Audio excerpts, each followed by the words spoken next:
Hey, I'll go ahead and grab Acts chapter 10 from Shalom Israel. This is the Israelite School of Universal Practical Knowledge, coming out of 1 West 125th Street, Harlem, New York, under Commanding General Yohana. This is the Thursday Scripture Breakdown class. All right, if you have any questions, go ahead and type them in the chat. Akim and Akwath, if y'all have any questions, y'all can ask y'all questions right now. Or you can hold them until Cap gets here, whichever way. Right now, we're just going to go into the vision of Peter. Right, this is the scripture that the Christians use to say that you're able to eat unlawful food. All right, even though Christ said in Matthew's was it 5 and 10? Right, I forget the scripture, but I'm paraphrasing. Christ said, "Think not that I come to destroy the law." All right, but because of this precept that we're about to read, Christians say that now we can eat unlawful animals. We can eat whatever we want to, right? So go ahead and read that out. The book of Acts, chapter 10, verse 1. There was a certain man in Caesarea called Cornelius, a centurion, right, of the band called the Italian band, a devout man and one that feared God with all his house. He was a what? A devout man and one that feared God with all his house. Right, he was a devout man, and he feared the Most High with all of his heart. And according to the Bible, to fear the Most High means to what? What does it mean to fear the Most High? What does that mean?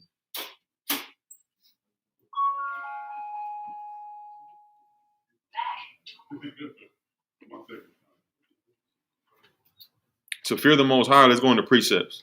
Let's go into the precepts and see what does it mean to fear the Most High. What's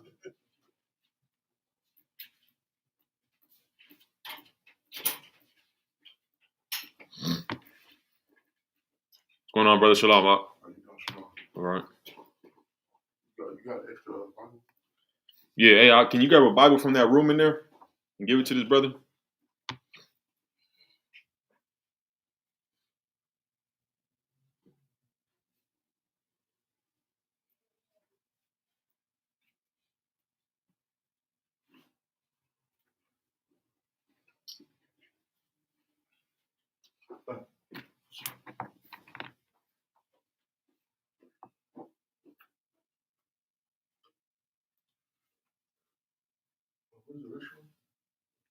Oh, the brother right there. Hey, Alatiza, can you show this brother where the restroom's at?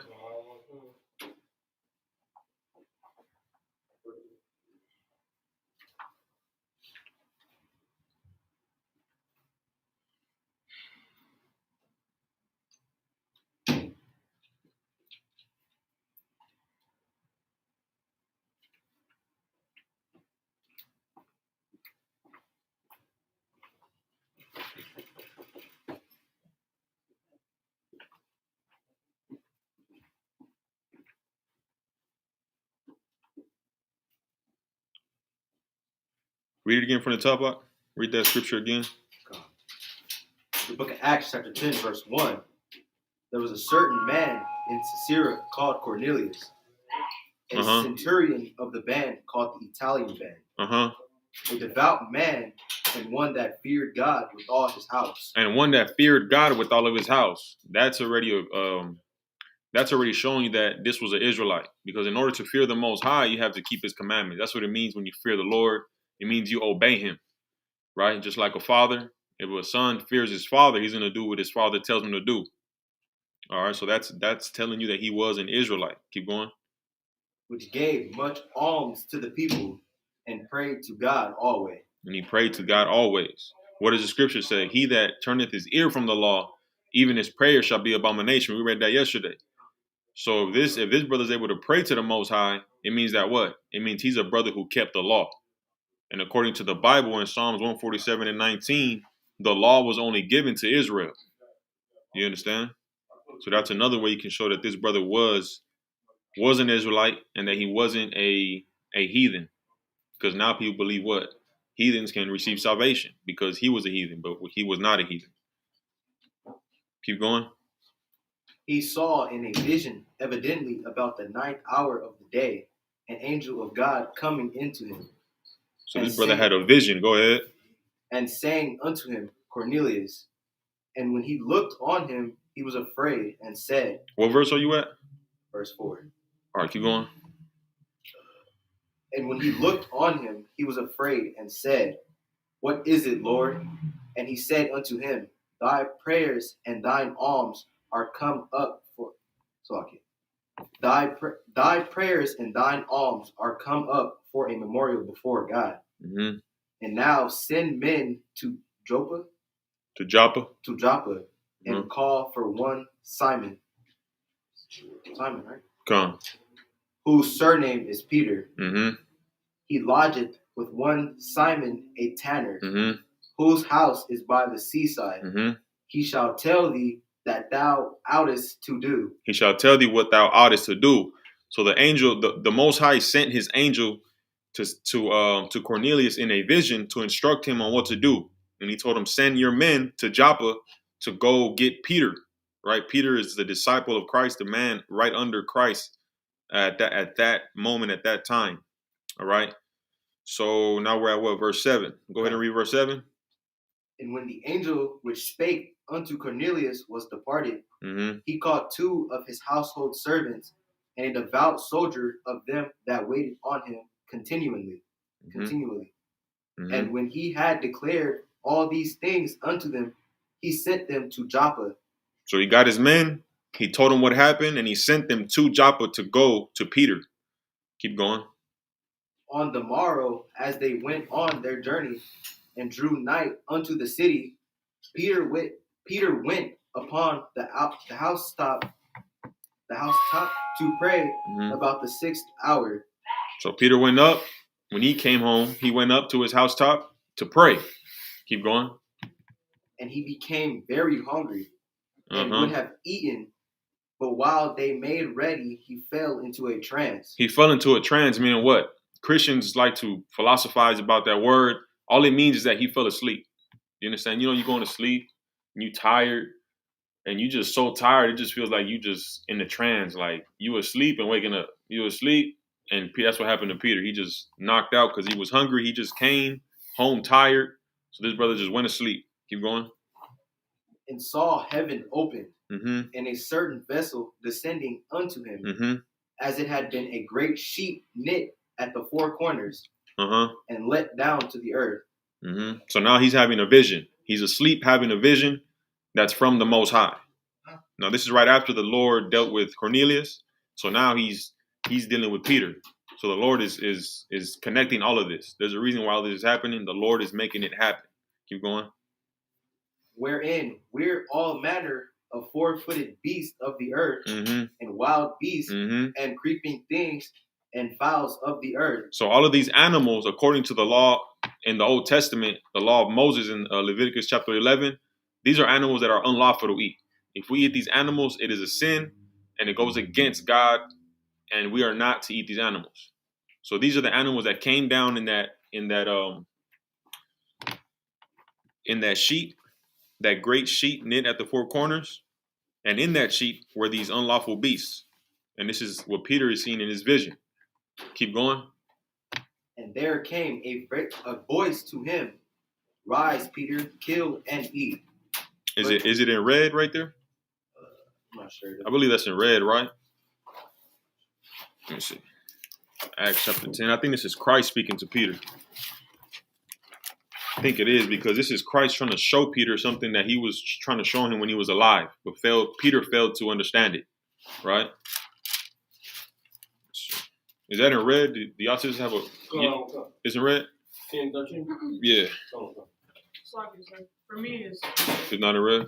No sweat. Okay, just so it is in red, not in your book, but if you get a book with Christ's words in red, this is in red. So this is Christ speaking to Peter. Ultimately, he's trying to make Peter understand something that he didn't understand when Christ was on earth. Keep going. But Peter said, Not so, Lord, for I have never eaten anything that is common or unclean. He said, sir, I have never eaten any unlawful animal.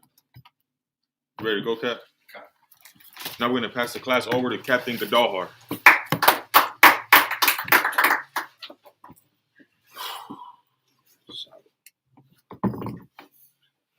All right, y'all got any questions? Any questions to Wap? All right, no sweat. Where was you at? I was in Acts chapter 10, sir. I was just going over proving that that chapter wasn't talking about eating. You're not allowed to eat unlawful. Was that someone's question, or you just brought that up? I just brought it up. All right, no sweat. I'm gonna go over a few questions I have been asked. All right, but no questions in the room, though, right? All right, no sweat.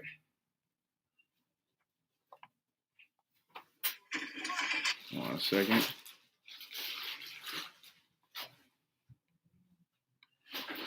Sister asked, can you show me the scriptures about multiple wives? Let's pull that, all right?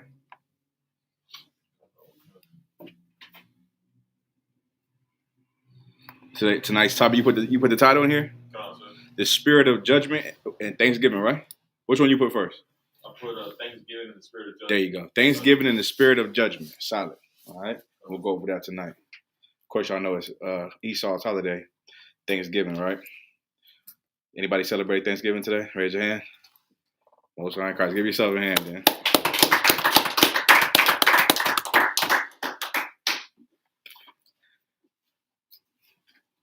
Thanksgiving, of course, is a holiday where our brothers, the Gadites, were slaughtered, murdered. You understand? So, and it's against God, right? God said He hates His holiday, their holidays. He will not smell in your solemn assemblies, or take your burnt offerings, right? So that's the reason why we don't celebrate Thanksgiving. It's a sin to celebrate Thanksgiving. It's just like any holiday that the oppressor gives you, July 4th, Christmas, New Year's Eve, whatever, Mother's Day, Father's Day. Most of those are into paganism and other gods, right? All right, we'll get into this. Let's get multiple wives. Anybody any other scriptures on those? Get Isaiah 4:1. Throw it out. In the bar, sir. Isaiah 4. Matter of fact, let's get first. Is it 1 Timothy 3:2? Get that one first. 1 Timothy 3:2. Exodus 21. Let me see. I'll break down the ones I sent to the sister. All right.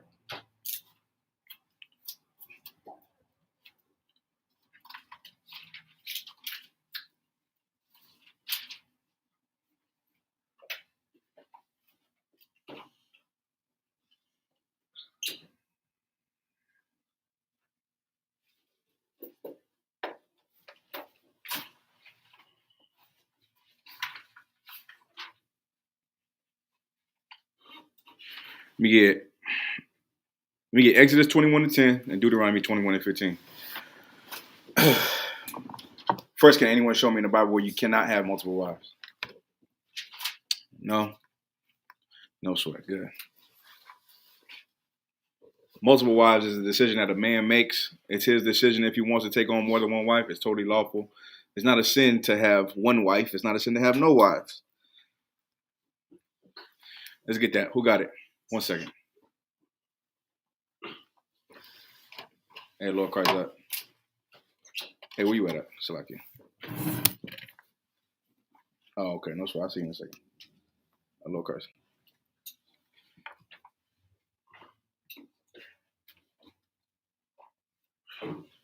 Go ahead. Read it for me. The book of Exodus, chapter 21, verse 10. Has it been a fly problem in here or something?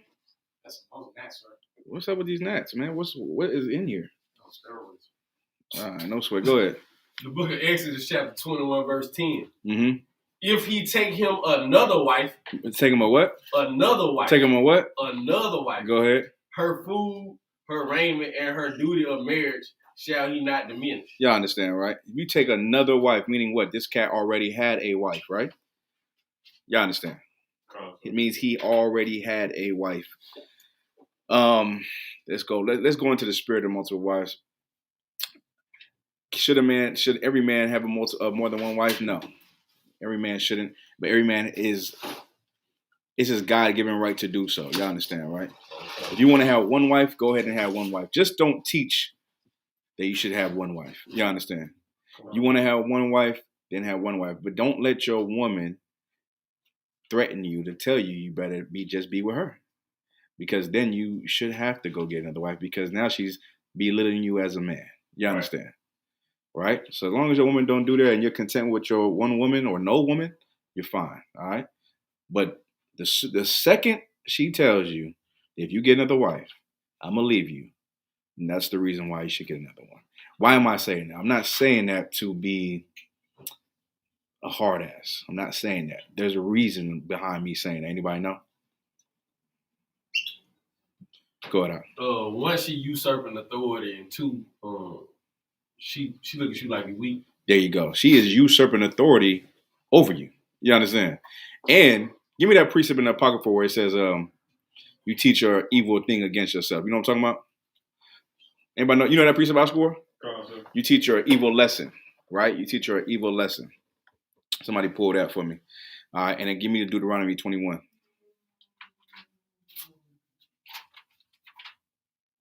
Fly went into my cup, man. I'm going to drink it, though. I'm going to drink it. Lord be with me. You want me to switch it off? Nah, it's too hard. It was just on the right side of it. It was at night.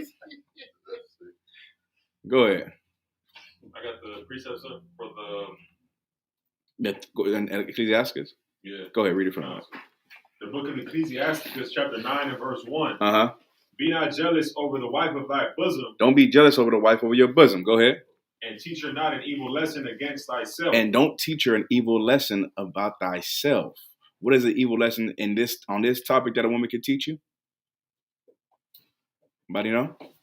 How you should talk and how you should be. That's the lesson.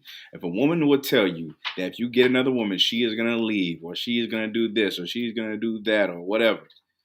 And you are scared of her, or you are trusting these words. Now you taught her an evil lesson. Now you are controlled by the words she says.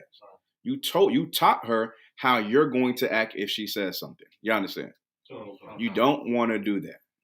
You get what I mean? You don't want to do that. You want to be a brother who has control over your situation. So now, a woman who doesn't want to share a man, she will constantly threaten you, and she'll constantly say a whole bunch of things. But it is your choice to do it or not. It is not. You shouldn't go to your woman to ask permission. You understand that, right? Don't go to your woman. Hey, what do you think? I've been talking to this sister, and don't do that. Don't involve your woman in getting another woman. You understand? You, as a grown man, you can make that decision on your own. All right. Now, there's options. There's things you got to weigh out. Is this what I want to do? Do I have the time? Do I have this? It's all on you. But the moment you have sex with another woman, she becomes your wife. Now you have two wives. Now it's your problem. It's the thing you have to deal with. You understand? It's a thing you have to deal with, and it's a situation you're into. You're dealing with it. No one's telling you to do anything. You did it. Now it's your problem. You understand that, right? Is having multiple wives expedient for every brother? No, it's not. It's like a gift. You understand? Having multiple wives is a gift that a man has. A man can do that. Some men don't have that gift, and that's okay. You just be a soldier and other things. You got gifts and other things, but not every man has that gift. You understand? Read me the next precept. Go ahead, Oscar. So I have a question in Exodus 21 and 10. Uh-huh. It says, if he take him another wife, her food, her raiment, and her duty of marriage shall he not diminish. Right. Is this referring to the old wife or the new wife? The old wife. So what does that mean when he says... Wait, what did it say? Salaki, read it one more time. Sir, if he take him another wife, uh-huh, her food, her raiment, and her duty of marriage shall he not diminish. Mm-hmm. So what does it mean when he's saying, is it talking about the new one or the old one? And also, what does it mean when it says he will not diminish her raiment, her food, and I understand the duty of marriage. Mm-hmm. But what does it mean? Like, does that mean if I get a new wife, then with his old wife, I still have to be her husband too, basically? Yes, you got to be that's what I'm saying. You got to share yourself now. Oh. And women are selfish. They don't want to share you. You think that, like, men in the Bible had multiple wives. You think them wives were just subservient and said, "Oh, you better go to your other wife's house? No problem. I'll see you tomorrow. I love you." No, it was an argument to get out the house. You get what I'm saying? It was an argument. These are Israelite women. They don't want to share a man. You understand, right? Give me the other precept I caught. The book of Deuteronomy, chapter 21 and verse 15. If a man have two wives, one beloved and another hated, uh-huh, and they have borne him children. And they have what? And they have borne him children. Go ahead. Both the beloved and the hated, And if the firstborn son be hers, Salaki, read it from the top one more time, Salaki. come. The book of Deuteronomy chapter 21 and verse 15. Mm-hmm. If a man have two wives, one beloved. How many wives? Two wives. How many wives? Two wives. Go ahead. One beloved and another hated. Uh-huh. And they have borne him children. You understand? So now you got two wives, and when you love one and hate the other, guess what? They both yours. You're not allowed to leave any of them. You understand? Like in a Christian church, right? And the fake Israelite groups, whatever, they'll divorce a woman and give it another one, right, instead of keeping both women. Like the power of being and having sex with more than one woman is marriage. Marriage is forever. You're going to be with these two women for the rest of your life. You understand? So a man might have 10 partners, right? In a Christian church, he might have 10, 20 partners. 10 women, 10, 20 women he sleep with.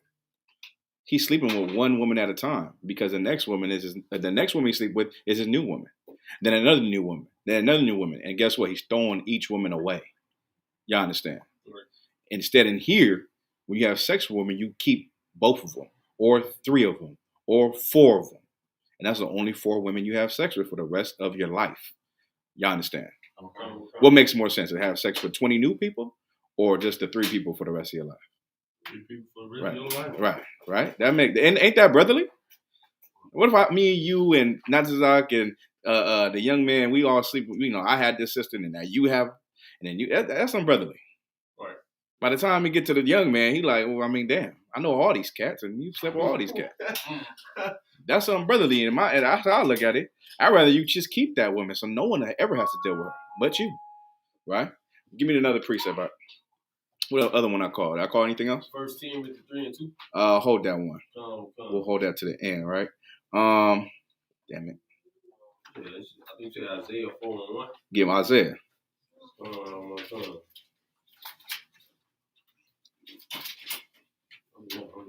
book of Isaiah, chapter 4, verse 1. Mm-hmm. And in that day, 7 women shall take hold of one man. In what day? In the day of what day? Give me that day. What's that day we're talking about? Go ahead. Now. Yeah, right now. 7 women shall what? Take hold of one man. Take hold of one man. You understand? So now, this is just another precept showing that what? Women will share a man. They will. You get what I mean? Now we go back to the part. Should every woman that has a gift to share a man? I don't think no woman has that gift. Even the one sharing a man. Right. But that man must be worth it. You understand? He must be worth it. For a woman to do it, she's gonna put up with it if she loves him. Ain't that what real love is, right? Right. Just because your man has you have another woman, you just stop loving him? That's not how it's supposed to be. All right. Give me one more precept. Give me the Timothy one, and we can move on. The book of 1 Timothy, chapter 3, verse 2. Matter of fact, give me 2 more verses. Let me Matthew 25 and 1 first.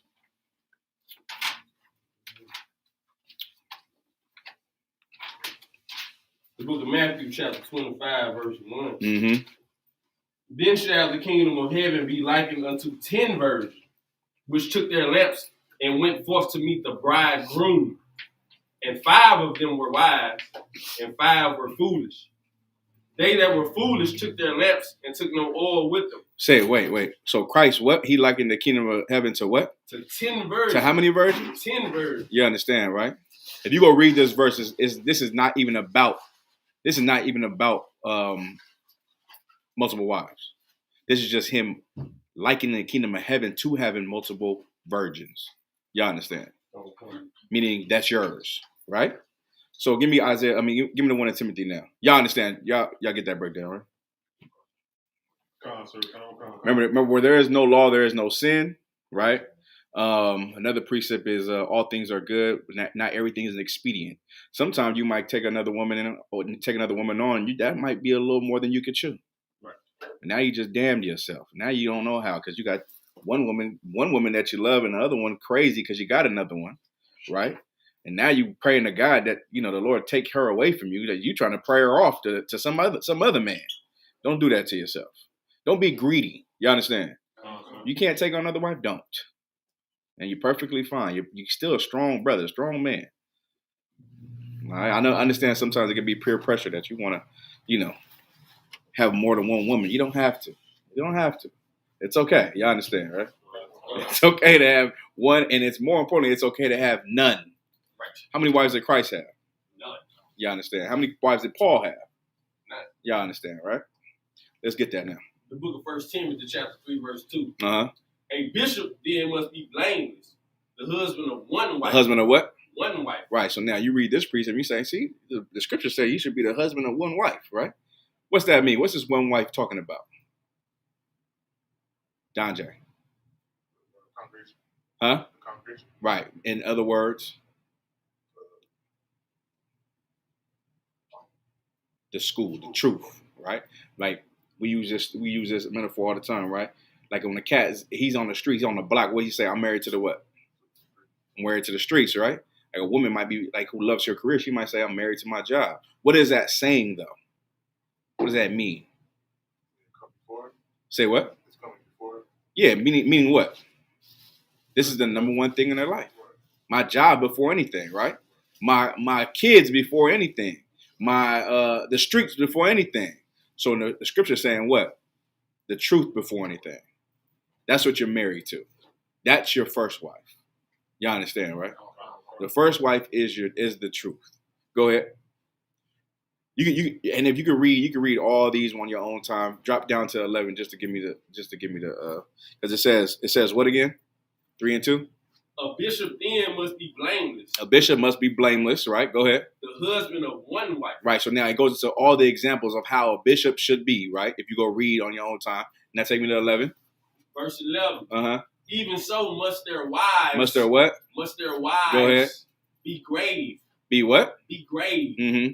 Not slanderous, sober, faithful in all things. Right. So now it went from your wife being a metaphor to the truth to having wives. Your wives should be like this. Y'all understand?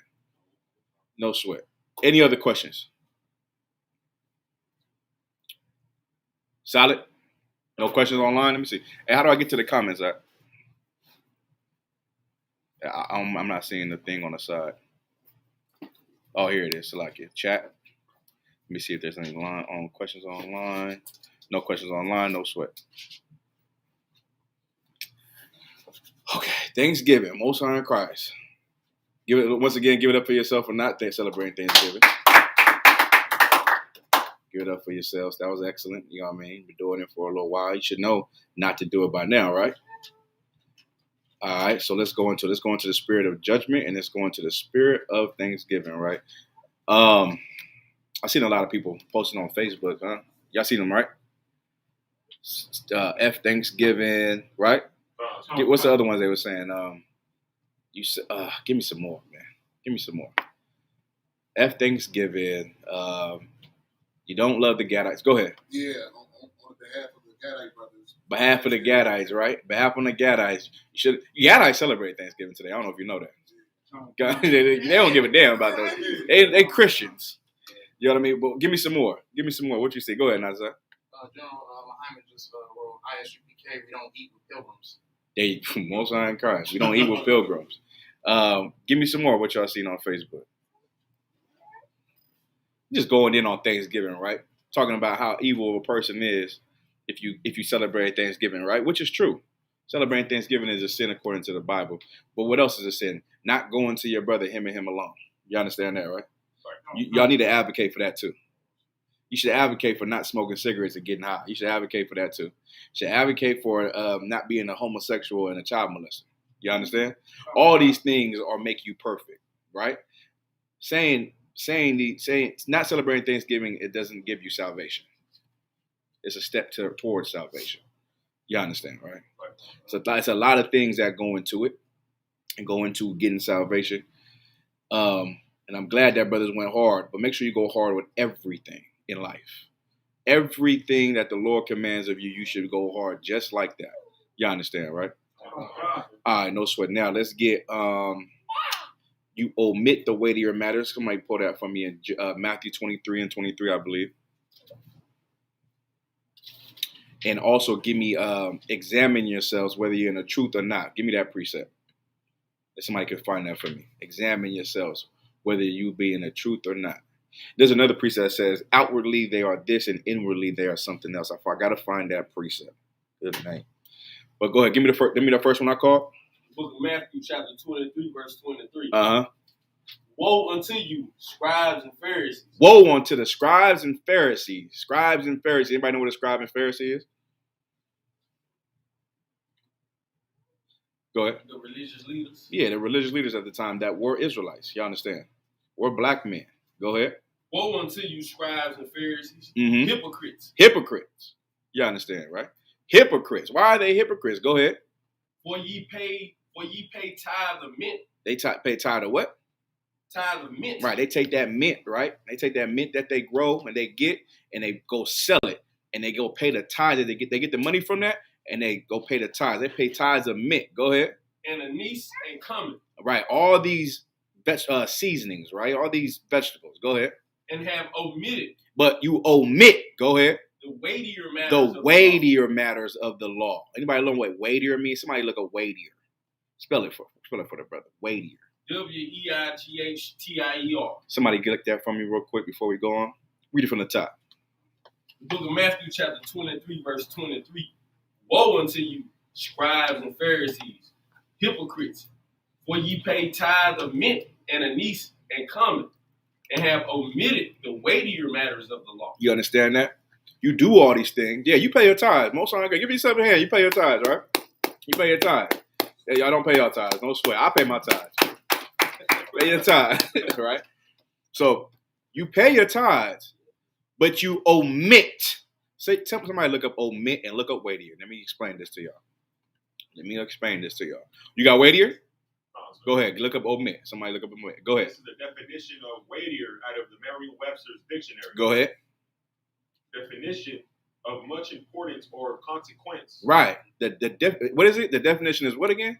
Of much importance. The much important things. Go ahead. Or consequence. Or the consequence. You omit the weightier matters. You don't look at the consequences of the other things that you do. You understand? You don't look at that, right? Go ahead. I'll score. Any more? That was it on that. Look, somebody got to omit? Go ahead. Malakama. Sir. This is the word omit in the Merriam-Webster's dictionary. Uh-huh. To leave out. To what? To leave out. Go ahead. Or leave unmentioned. To leave out or leave unmentioned. Go ahead. Leave undone. To leave undone. Any more? Disregard. To disregard. Go ahead. And lastly, give up. Give up. Listen, this is my question to you, or my statement to you. Those people that you told not to celebrate Thanksgiving, that's good. That was excellent. But make sure that you don't omit the weightier matters of the law either. Right. Y'all understand, right? Don't omit the weightier laws. Don't leave out the things that you do, right? Don't leave out those things. I tell people don't celebrate Thanksgiving. I don't even tell people no more, actually. It's like I just don't do it, right? And I teach y'all, and y'all teach other people, right? But also, I do everything that the Lord commands. And you should do the same thing. Y'all understand, right? You want to know the spirit of being a judge. Being a judge means to be, you would have to be perfect. Right. Go ask. There's judges right now that get what? Dismissed because they are biased. Right. You understand? They're biased towards a certain thing and they get dismissed. You have to be a judge who is unbiased and by the book. You understand? You can't omit or you can't be a hypocrite. You understand, right? Don't tell people don't celebrate Thanksgiving and you got high last night. Right? Or you committed adultery and slept with some other man's wife. You get what I'm saying? Don't do that. Don't be a hypocrite like them. Once you become them, your word is nothing. Y'all understand, right? Your word is nothing. You are nothing. And the Bible doesn't live through you. You're just a mouth. Y'all understand? Don't be just a mouth. Be a walking spirit of the Bible. Y'all with me? Any more on that? 23. Yeah. Come on. Go ahead. And have omitted the weightier matters of the law. Uh-huh. Judgment, mercy, and faith. Judgment, mercy, and faith. How can you judge somebody and you are the evil one? You understand? You should be looking for mercy. right? Somebody look at that precept where they this might be the same one where they go behind tree eating swine's flesh. If you go a little more, read 26 maybe. Thou blind Pharisee, cleanse first that which is within the cup and platter. Cleanse first what's in the cup and platter. Clean yourself, man. Clean yourself. Somebody look up that verse for me where he's talking about they eat swine behind trees. Go ahead. So did you still want 2 Corinthians 13? I did. Hold that for me, all right? Hold that for me. We're going right there.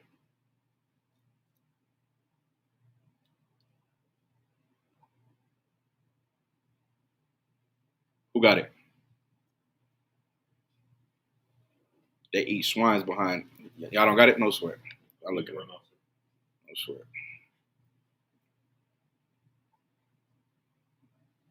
I think I got it.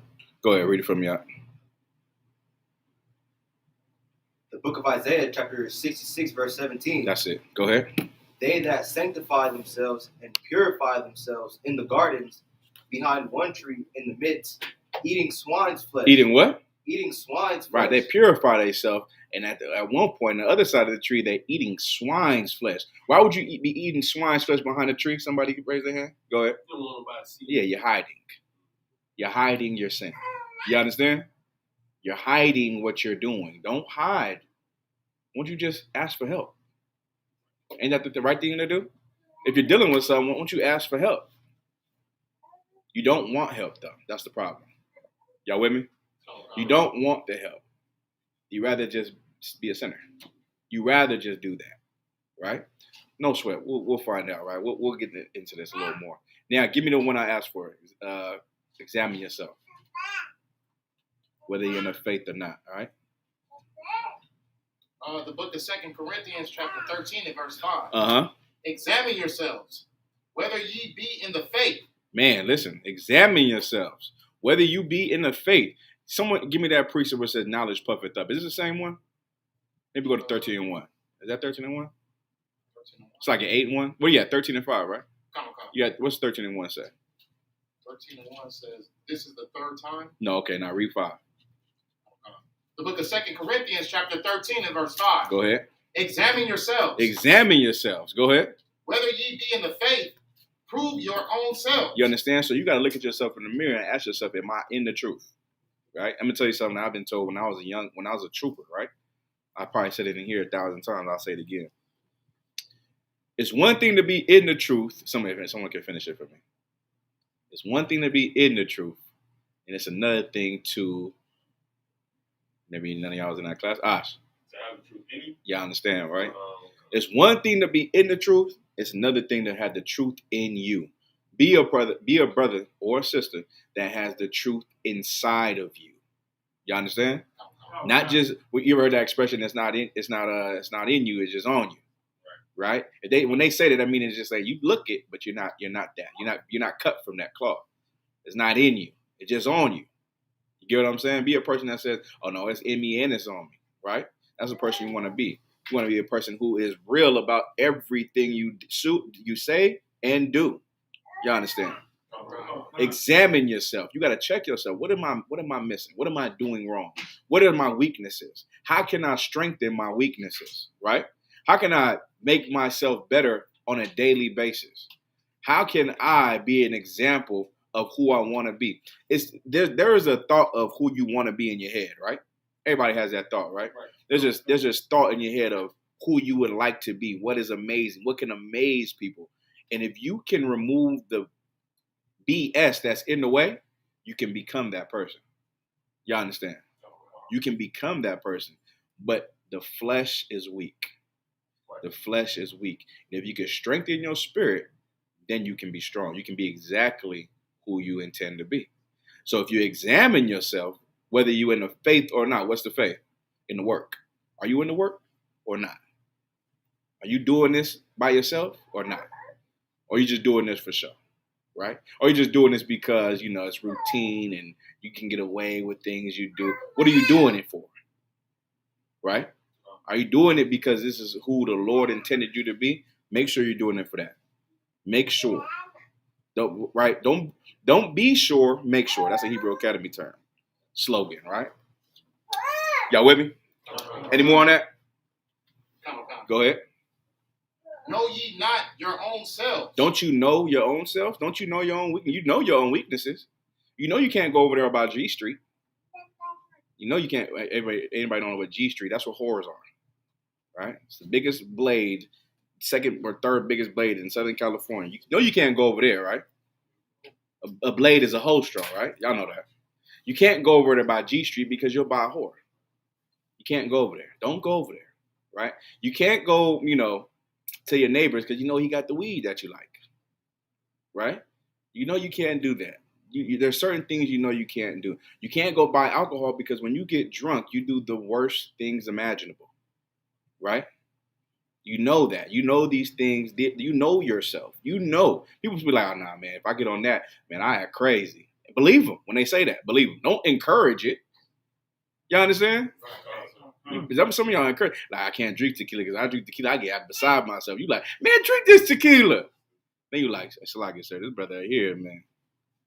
He said, I didn't believe. He said that, yeah, you should have believed him. Don't encourage his behavior, right? You know yourself. You know what makes you weak. You know the things that can crumble you, and you know how Satan can control you. You know it, right? So those are the things you need help on. Get that help so you don't become someone out the faith. So you don't become someone that said F Thanksgiving and then next year at Thanksgiving. You understand? Any more? Come on. Go ahead. How that Jesus Christ is in you. Yeah, Christ is in you. Christ is in you. If you're in the ISUBK, Christ is in you. Christ is in you. He's with you. Go ahead. Except ye be reprobates. Reprobates. Except you be simple.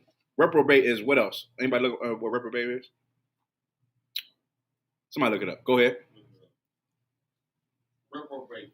An unprincipled person. Unprincipled person. You don't stand on no principles. This is a place of principles. It's a place of laws, statutes, and commandments, right? Place of principles and morality. You understand? You want authority, you have to be moral. You have to be a moral person. What's a moral person? Somebody look up moral. What does moral mean? Anybody can explain what moral is? I score. Somebody who behaves correctly. Someone who behaves. Go ahead. Behaves correctly instead of the wrong way. That's almost it. I want the biblical. I want the definition. Go ahead. Well, You want to give it a shot? Give it a shot. yeah, Go ahead. someone that won't never do certain things. That was general. Give me the definition. Moral, holding or manifesting high principles for proper conduct. For proper conduct, you are a person that presents herself and does the proper conduct that we expect out of someone in our SUBCRIBE. You understand? You are a moral person that stands on principles. To stand on something means to what? Danja? To believe. Not to believe. Sis. To be solid in it. Yes, to live it. To stand on the principles, you stand on everything that's correct. So we say we don't can't get high. You stand on there. You stand on not being an adulterer. That's why brothers can trust you, because you wouldn't sleep with their women. You understand? You wouldn't steal from them. You wouldn't molest their children because you stand on principles. Now, imagine if you break one of these principles. How can I trust you now? Because you don't stand on nothing. You're not a moral person. You understand? You see how important it is to keep everything? That's why the scriptures say. Matter of fact, give me James 2:10 real quick. Give me James 2:10. Was that it on that precept? Come on. All right, no sweat. You want the 8 and 1? Well, 8 and 1. Puff it up. Yeah, I do want that. I do hold that from you. Right?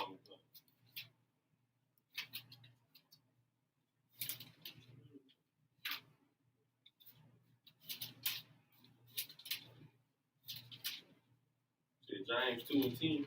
James 2 and 10. The book of James, chapter 2, verse 10. Mm-hmm. For whosoever shall keep the whole law, whosoever should keep the whole law, and yet offend in one point, and if you break one of these laws, go ahead. he is guilty of all. You're guilty of all. You understand? That's why it's important to keep them all. To stand on principles. Stand on it. When I say principles, I'm saying what are our principles? The law of the Bible. What God gave us. So we got to stand on everything right. Once we break one, we are everything that the Bible goes against. You understand? We are all those things. So now, if I'm saying, don't celebrate that Thanksgiving. Don't do that. You know what I'm saying? And then, but I go to a New Year's Eve party. I broke that. Now I did go to that Thanksgiving. Now I did get high. Now I did, the brother got it. Now I did sleep with that brother's wife. I did all those things. That's why the Lord said, be ye therefore perfect. Because your Father in heaven is perfect. You understand? Brothers and sisters alike, we got to be perfect. Precept. What's the precept? What I'm trying to say? Well, brothers and sisters got to be perfect.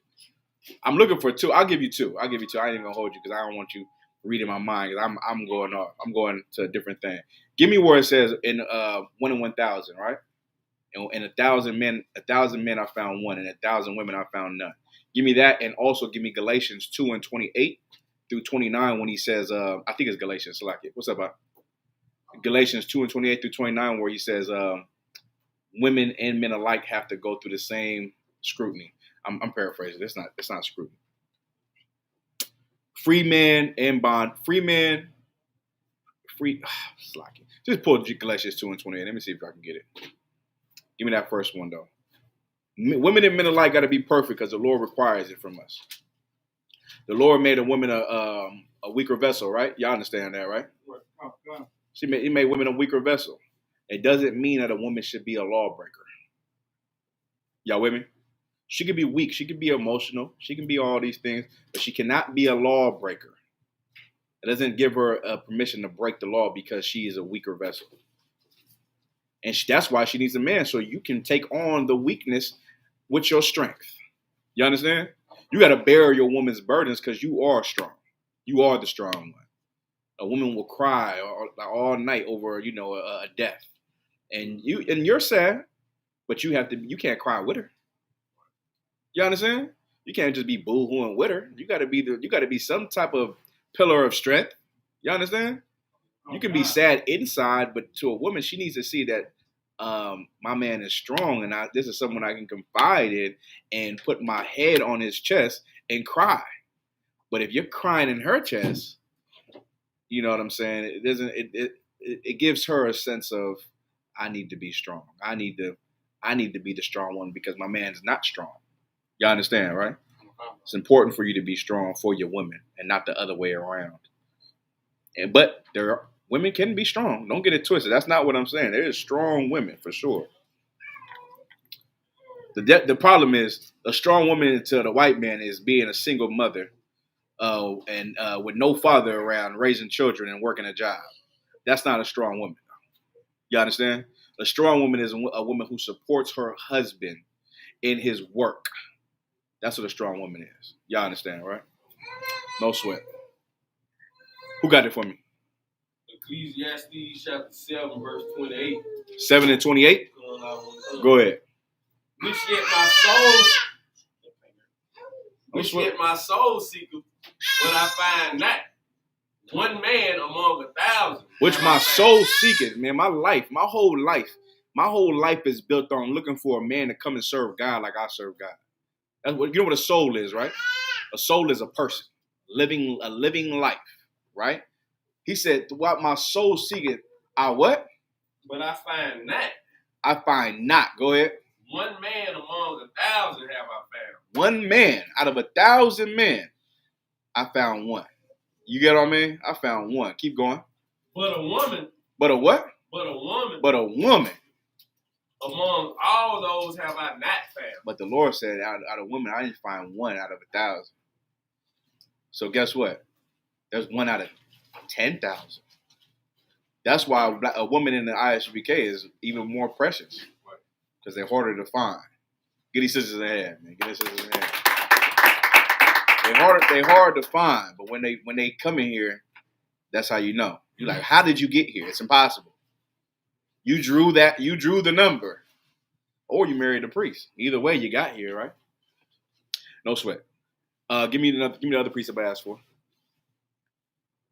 Galatians, right? So now, the Lord said, out of 1,000 men I found, out of 1,000 men I found one, out of 1,000 women I found none, right? But now, then he goes here and says this, what Paul says. Somebody give me Galatians 2:28. Let me know when you got it. Just read it.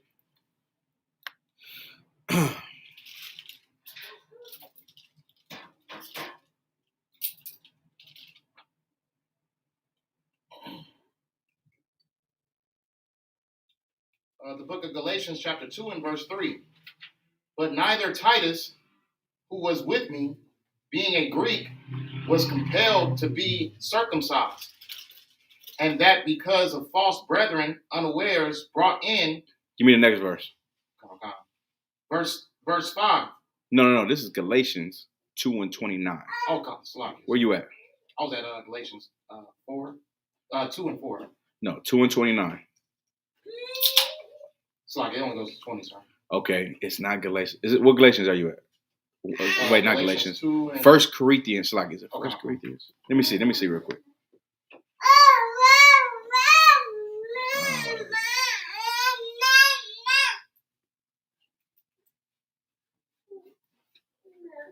Okay, right here. Oh, Galatians 3:28. Salaki. What'd I say? 2? 2 and Yeah, give me Galatians 3:28 through 29.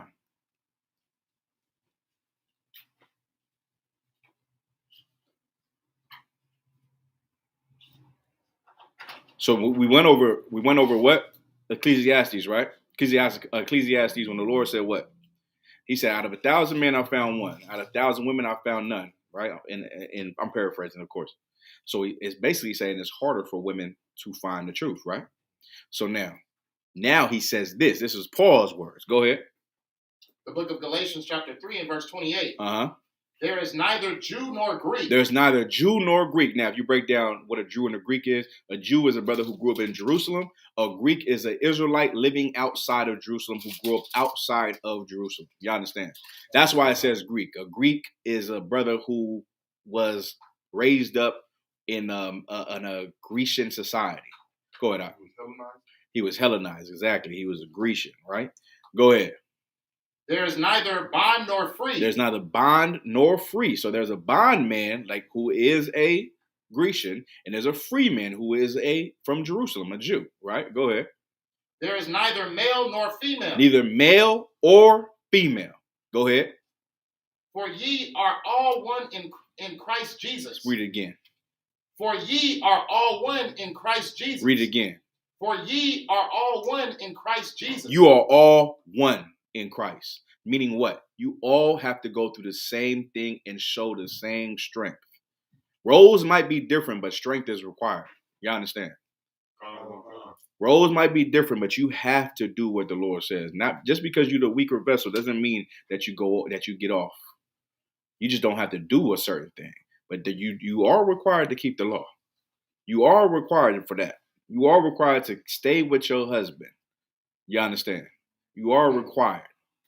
Go ahead. Verse 29. And if ye be Christ, then are ye Abraham's seed. Mm-hmm. And that's it right there. We're good to go. Y'all get it, right? Where we at? Where was we at before that?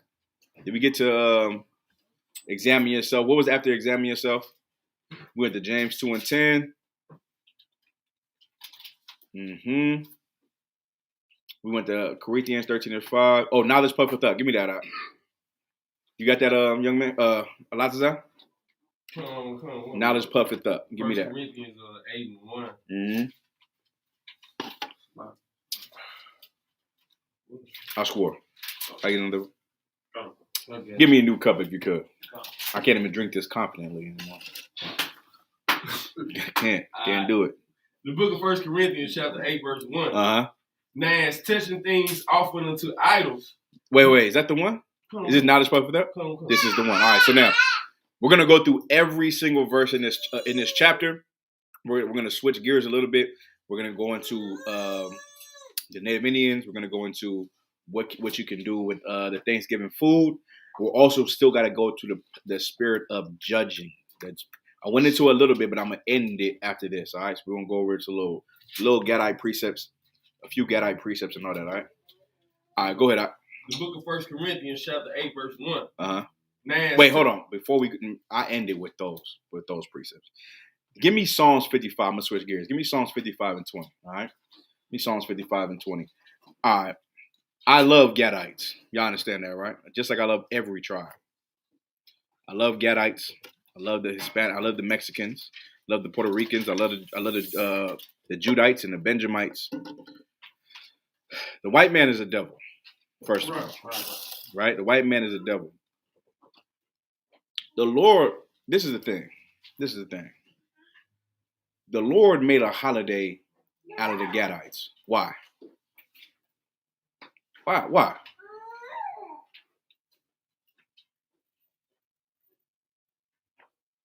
No one knows. Slightly, sir. Can you say it again? Why did the Lord make a holiday out of the Gadites? Young man. They wanted to idolatry. Yeah, they sinned against God. Y'all understand that, right? He made an example of them and killed 77 million of them over a time span, right? I think over 100 years. Of 77 million, meaning 7 million of them dying every year. Every year. Then, of course, the white man came over and slaughtered them because he is a devil. He is a murderer. He is a blood. The Bible talks about how much of a murderer he is. If you go read, y'all know who Doeg is in the Bible? Doeg is a white man that was sanctioned from a black man to go kill a black man. And he wanted to do it so much. He loved it so much. He couldn't wait to do it. He was a white man. He was an Edomite. Go ahead. Was he up under Saul? Yes. Come. Was it Saul? No, I got to double check. Was it Saul? David. I want to double. It might have been Saul. It could have been Saul. I got to double check. But he made a holiday out of the Gadites, and then the white man celebrates it every year. Every last Thursday of November, he celebrates it and got you celebrating it, right? He got you celebrating it. But this is the thing. Let's not allow God to make a holiday out of us. When I say us, I mean you. For the sins you've done, for the crimes you committed. You understand? We say we love the Gadites, and we absolutely do. But he made a holiday because they went off. And it's lasting forever. Even in the Bible. Give me Genesis 49 and 14 first. 49 and Salakia. Not 49 and 14. 1 second.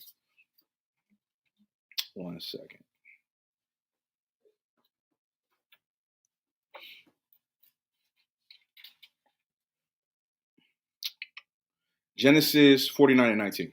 49 and 19. And then go back to what I just called. What I just called before that?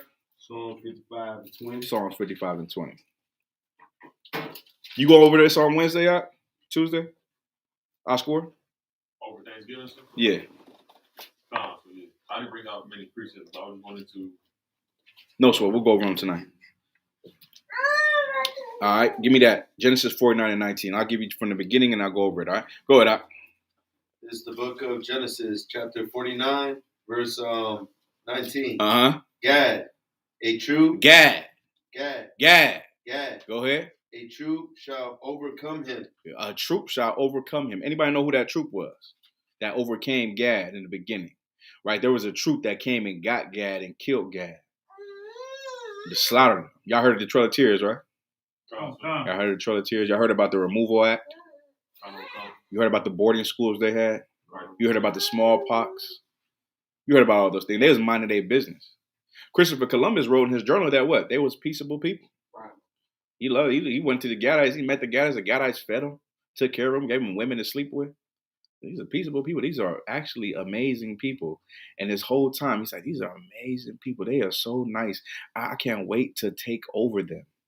I can't wait to kill them. I can't wait to take this land that they have. And what did Christopher Columbus come over from Spain on? Anybody know? Anybody know the name of them boats that he came over with? Go ahead. Jesus? Yeah, Jesus. Right? He came over as a Christian, a whole a Christian man, coming to America because he read in the Bible that's where these Gadites went. Y'all know that's right. He read it in Apocrypha. He read in Apocrypha in the Bible where they were at, and he found them. And when he found them, he said, "These are people of God. I'm gonna put them to death. I'm gonna take over their land." Of course, in America, Vespucci found North America. He found Puerto Rico and the Caribbean islands, right? Amerigo Vespucci, what America's named after, found America, right? So now we go into that. We talked about that. What verse are we at? 19, sir. 19. So the troop that overcame Gad was who? Go ahead. The Pilgrims? Not the U.S. Cavalry. Oh, no. It's biblical. The U.S. Cavalry is the troop that overcame Gad, came inside them and took off their scope. Y'all seen that, right? They grabbed a knife and scalped them, right? Scalped them. 100 scalps, put in the bag. Go back and show they captain. He says, "Oh yeah, I need 100 more. Give me more." Right? So these cats don't have the Lord on their side because, of course, they went against the Most High. So the Most High is allowing this Edomite to kill us. He's allowing the Edomite to triumph over our brothers. Y'all understand, right? Keep going. But he shall overcome. But in the end, he is going to overcome. He will get his gift back. Y'all understand? He will. And he's waiting. That's why it's important to tell it every single Gadite. I don't care what tribe you from. You are Gad. Right? I don't care what the brothers that say they how many tribes is that? Over 1,000? Right, over that's so many, right? Yeah, you're Gad. You know, leave all that other stuff alone. Y'all understand, right? I don't care if you Blackfoot or give me some more. Choctaw, go, I don't care. You're Gad. You're Gad. If you're Reuben, then you're Reuben or you're Gad. That's it. Y'all understand, right? So we teach these brothers, they come in and they will overcome because the Lord will be with them this time. And they will kill our enemies when the Lord allows. Y'all understand? So now we'll go from there, right? So this is what happens. They get conquered by the U.S. Cavalry. They come in here. They look for them in Canada. They look for them through all the Americas. They start making deals with them, making treaties with them, right? Hey, we'll take this. Y'all take that. They start pushing them away, taking their crops, taking the best of the growing places in America, right? They start pushing them to places where they can't grow. That's what they call reservations today, right? Start taking them places where they can't grow as much crops. They can't have as much money. They can't have as much power. They start pushing them out, giving deals and backdooring them, go to war with them, killing them. All these things are happening, so much so they get spread out. They start having wars amongst each other. They hate each other, right? I'm talking about the Gad, like you said, black on black crime. You got tribal crime, right? Y'all heard of that before, right? They got Gadites who are tribes that hate each other and want to kill each other when they see each other because this white man said this to them or this to them, and just like Bloods and Crips. Y'all heard that, right? Okay. Just like Bloods and Crips, you're getting manipulated by your enemy, right? So you go from there. To the U.S. Cavalry. So we'll rewind it now. So now give me Psalms 55 and 20, right? The book of Psalms, chapter 55. I don't got all my books in front of me, but if we go read into, matter of fact, hold Deuteronomy, I always select it, Psalms 55. Give me Deuteronomy 6 and 4. Do me Deuteronomy 6 and 4 if you could.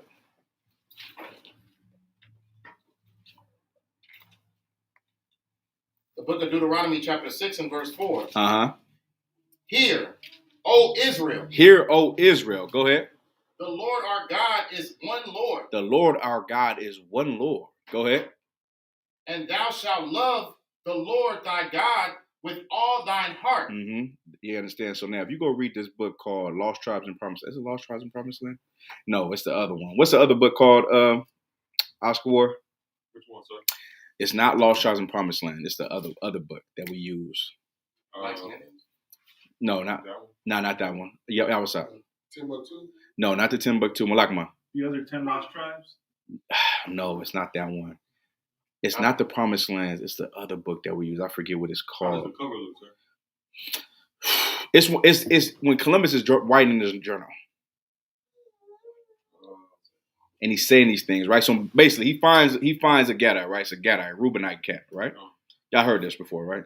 It's a Reubenite cat, and the Reubenite cat is giving his men a journey of where he can find the tribe of Joseph, so-called Puerto Ricans, right? So he finds them, he sees them, and the sister sees a brother, and when they see each other, they say, Shalom, Shalom, right? Shalom Yahweh Alahaya Nawa Yahweh Akkad. That's what we just read right now. Shalom, O Israel, our power is one. That's in the Bible. And that's what these Gadites say to each other when they see each other. You understand? So they see each other and they say this exact thing what we just read in the Bible. Read it again. Hear, O Israel. They say this. Hear, O Israel. Go ahead. The Lord our God is one God. The Lord our God. Go ahead. The Lord our God is one Lord. Is one Lord. Go ahead. And thou shalt love the Lord, thy God, with all thy heart. Right. So when the cat picks it up, when he sees these brother and his sister, first of all, they saluted each other. You understand? Right. That's what happened. They saluted each other. He sees that. He says they start speaking in a tongue that I don't understand, that I never heard before. You get what I mean? So they're speaking ancient Hebrew to each other. Go ahead. So that's out of the Lost Tribes and Promised Land. Lost Tribes and Promised. Did you say that? I think you said it. Okay, the water. Lost Tribes and Promised Land. You go read that book. I have the book. It's Captain Cornwall's book. I have the book in my bag. I didn't bring my bag, but they say that in there, right? So that proves who they are. They show it who they are because the white man is saying it. So I know y'all believe everything the white man says, right? He's saying it, and we read it, right? So now they say that to each other. Where you at? Oh, you done with 6 and 4, right? Nah. Oh, go ahead. We're on 5 now, sir. No, you can drop that. So now we'll fast forward again. Give me Psalms 55 and 20. The book of Psalms, chapter 55, verse 20. So now, also give me Ecclesiastes 12 and 10 in the Bible. I mean, Apocrypha. Same thing. Ecclesiastes 12 and 10. And there's another one in Deuteronomy 23 and 6. Hold those two for me, I'll score, all right? Elijah, go ahead. The book of Psalms, chapter 55, verse 20. He hath put forth his hands against such as be at peace with him. Right. Hold on 1 second. So now, there's a part. This is just a verse about what literally happened to the Gadites, right? And what happens to black people, Hispanic people, all the tribes. You make a deal with our enemy. Our enemy is the so-called white man. That is our arch enemy from birth, since the womb. Y'all understand, right? Since the womb, that has been our enemy. The Bible speaks about him being our enemy since the womb, right? So now, read again from the top. The book of Psalms, chapter 55, verse 20. He hath put forth his hands against such as be at peace with him. He has put forth his hand as such to be at peace with him. Meaning what? He come and put his hand in front of your face and shake your hand. Make a deal. We talked about treaties, right? Treaties being broken. How many treaties did they break? All of them. I believe it was 147 official treaties, 500 verbal. That's what they say. It's in the ballpark of that. They broke every single treaty. If you go read Black Indians, how did Gadites and Judites make agreements? Verbally. So when they had a verbal agreement, they stood on that because what the people in New York, they say, word is bond. Y'all heard that before, right? That's where that comes from. Your word being your bond. Your word. They said, there's two things I have in this world, right? My balls and my word, right? Now I won't break none of them for nobody. So now that's how they deal because that's spiritual. So now when they go and make verbal agreements with our enemy, they start to believe that he's going to keep his end of the bargain, but he's a liar. You understand, right? Okay. He's a liar. And that's where they failed at because they were naive, right? Keep going. He have broken his covenant. He broke his covenant. He broke his agreement that he made with him, right? Go ahead. The words of his mouth were smoother than butter. Right. The words of his mouth were smoother than butter. Ooh-wee. Go ahead. But war was in his heart. You know this is the white man because what does a candidate tell you every year? Joe Biden told you he was going to do so much for you, and you went in there and voted for him as his words were smooth as butter. Right. And before him, Trump's words were smooth like butter. Right.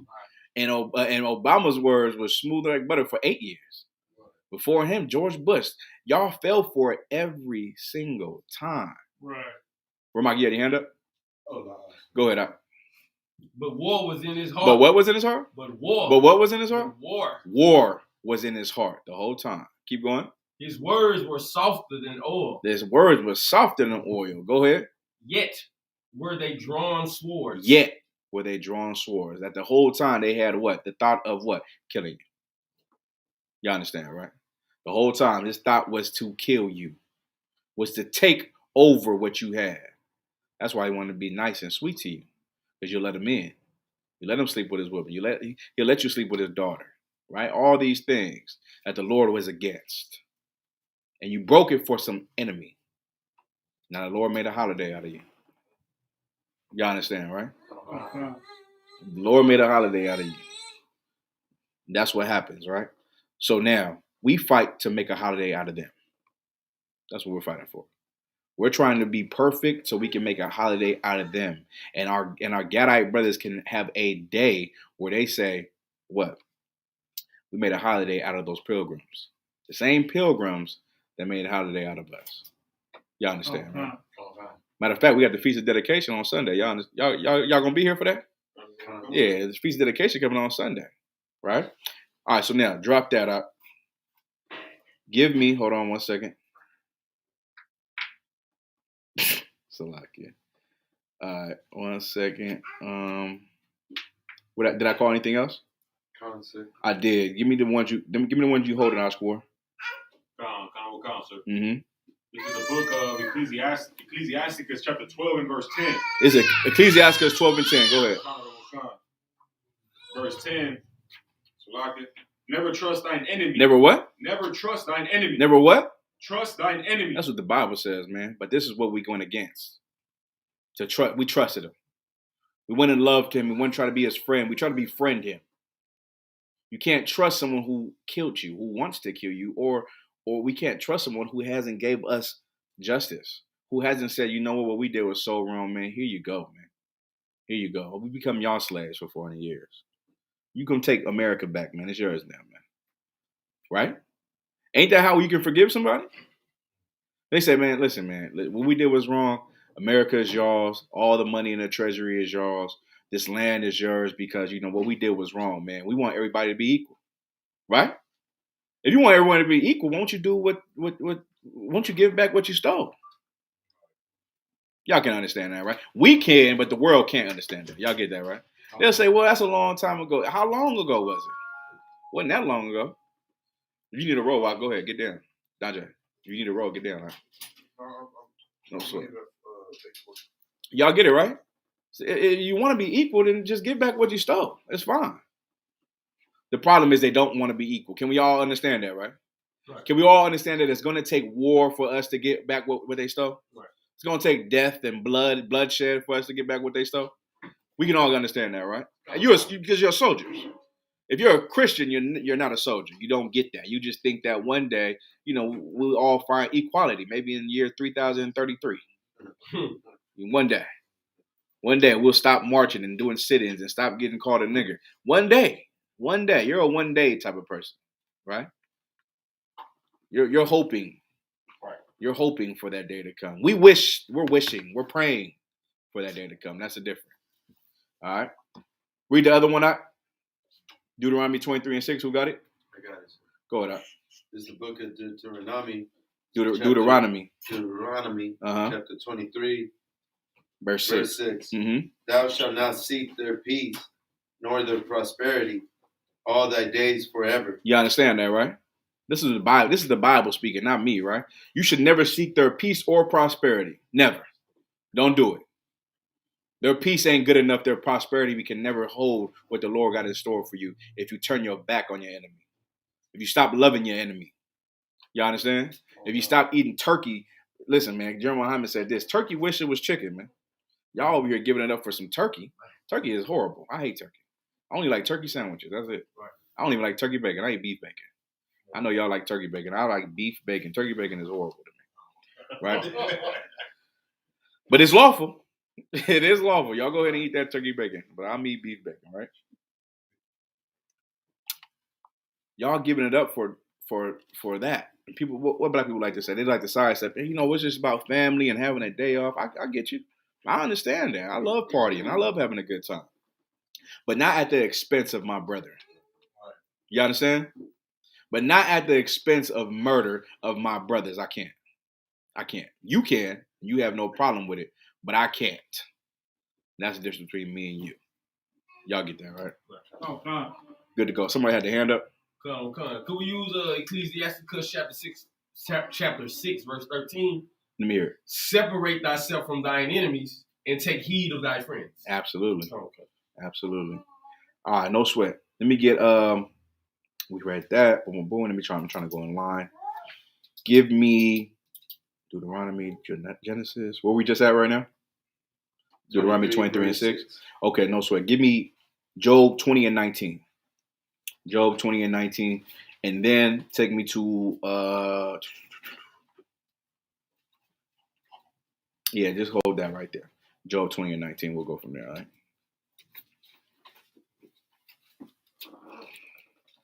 The book of Job, chapter 20 and verse 19.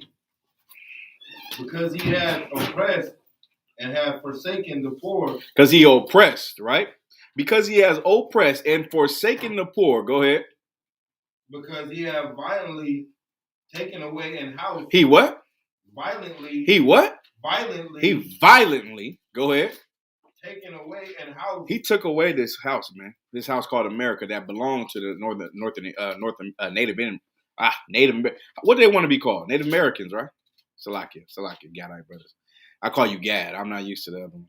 You violently took away a place that was not theirs. Go ahead.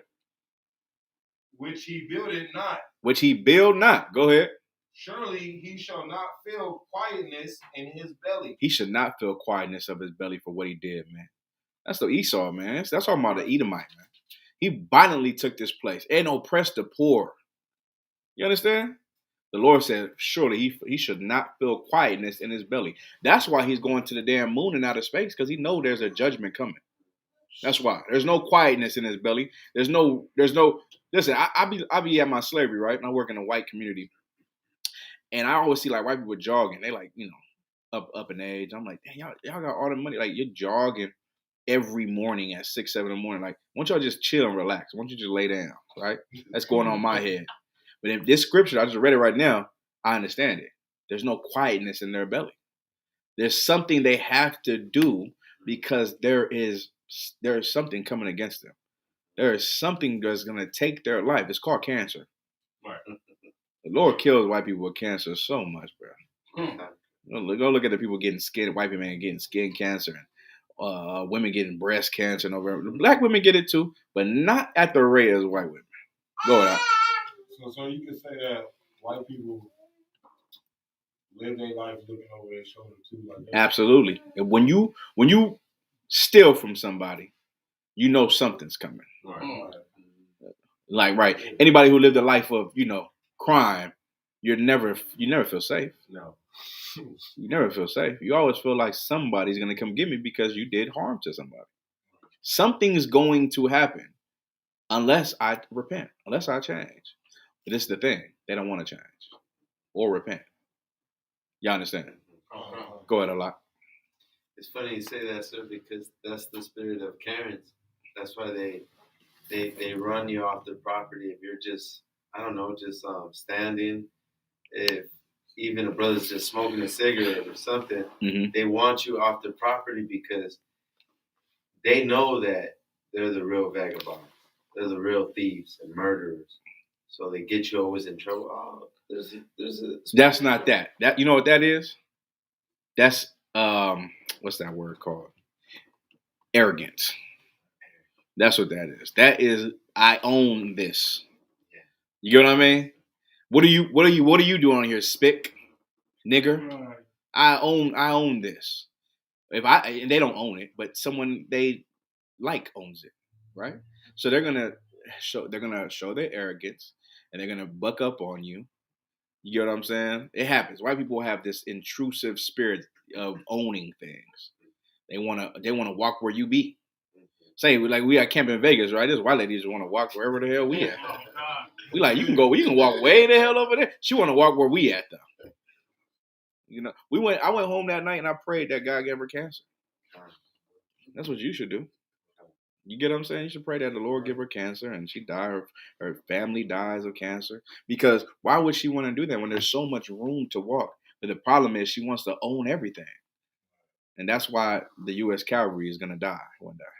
The spirit of those soldiers will die one day for what they did to the Gadites. Y'all understand? Come on. No sweat. Any more?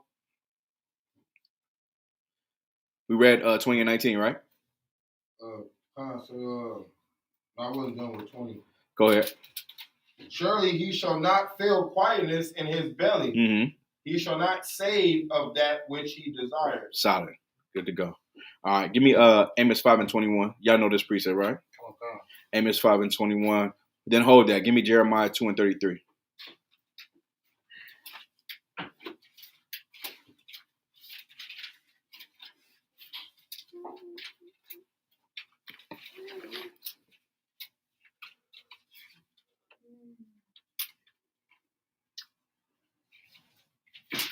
You want 21 first, sir? What'd I say? Jeremiah 32 and 3. 2 and 33.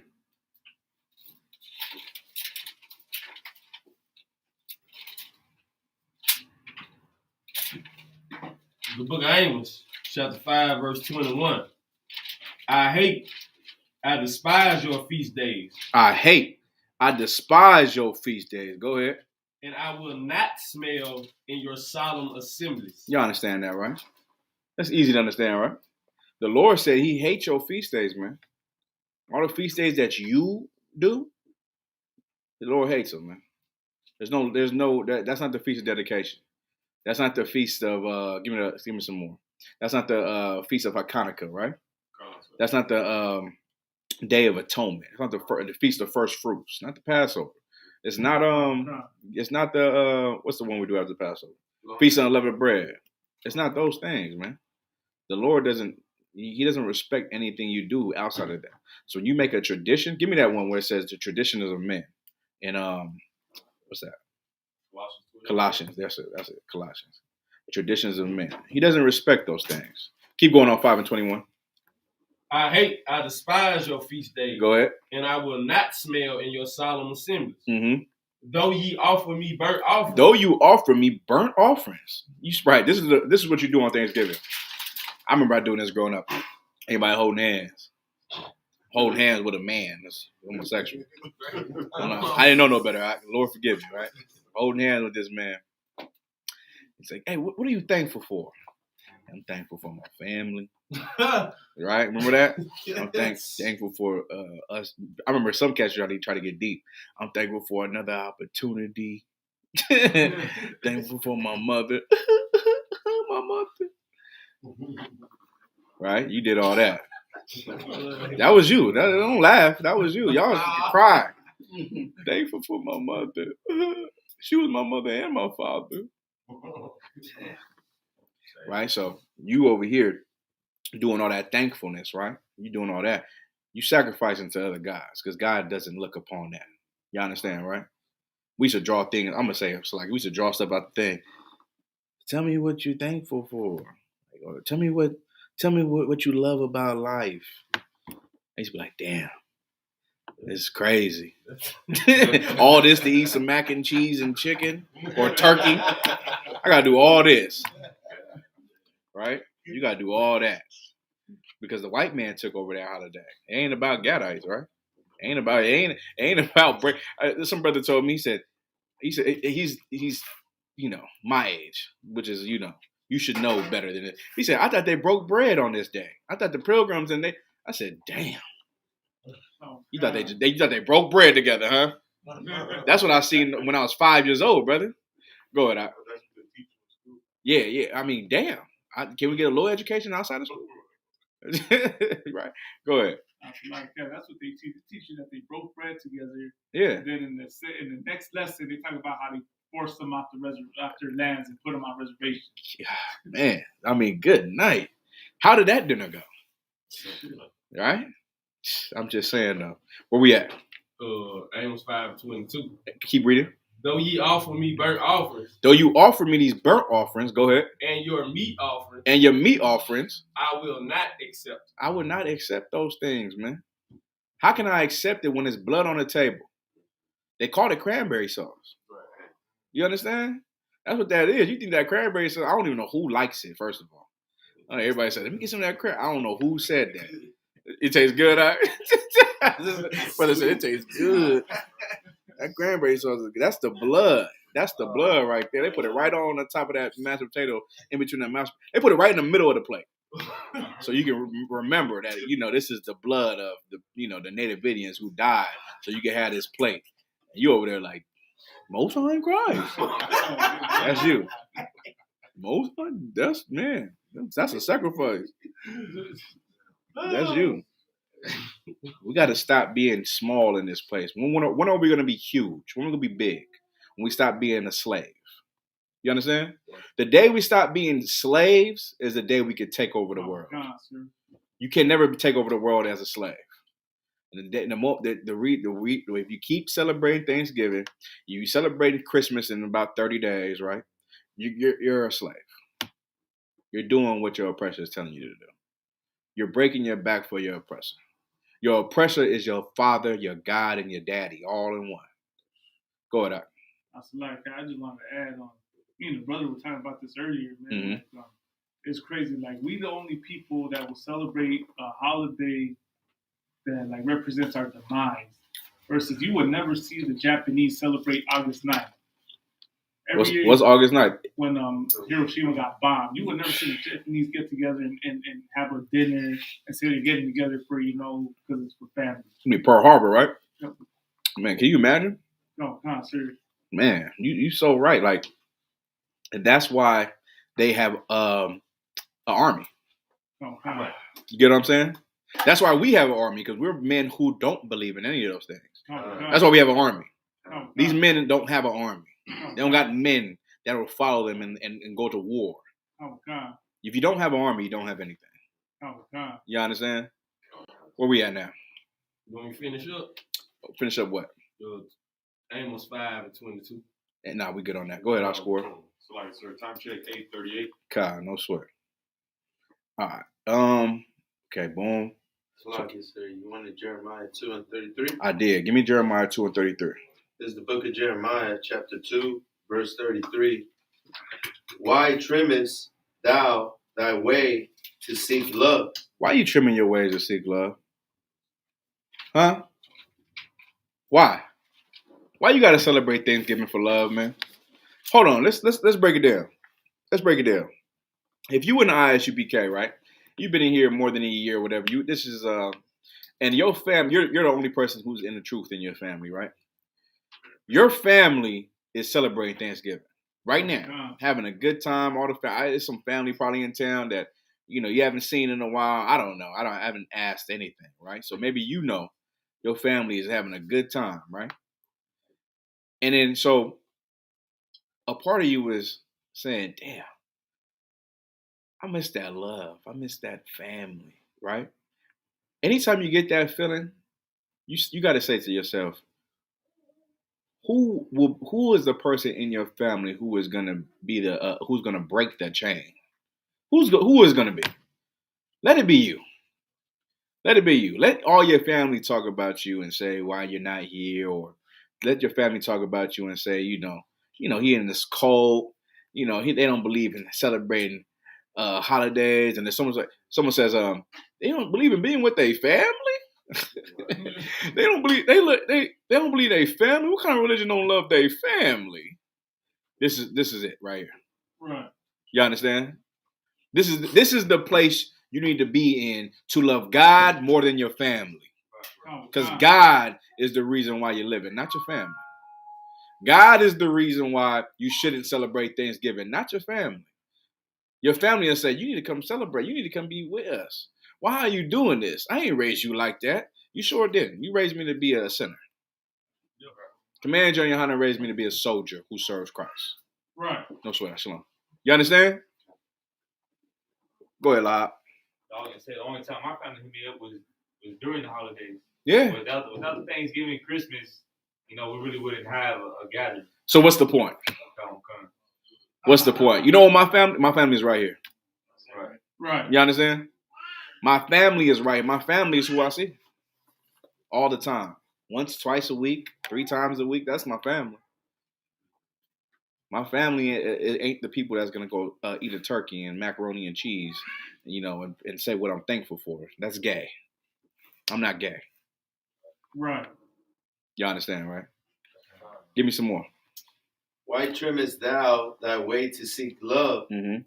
Therefore hast thou also taught the wicked ones thy ways? You understand, right? I'm not trimming none of my ways to seek no love.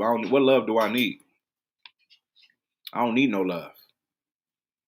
I don't need that love. That ain't real love. You know what love is? What is love? Sis. Is it following the commandments? You damn, give her a hand. That's love. That's love. The love is doing what God says to do, not what you feel like is right, not what you think is right, not because you're hungry. I ate a egg sandwich from the gas station today. I was hungry as hell today. You understand? I didn't get to go. I was slaving. I didn't get to go nowhere. I was like, let me get to the gas station, man. I went to the gas station. I said, damn, that turkey looked dry. That looked dry. That looked dry. I had to get an egg sandwich because it didn't look dry. And there was barely any egg in it. It's mostly bread. And I ate that. And I loved it. And I was like, this was good. Because all I needed to do was get some on my stomach to drink with y'all. Because this is my family. Y'all understand? Oh, God. Vermont. Oh, so I had a question on what you were saying earlier about the sin. About what?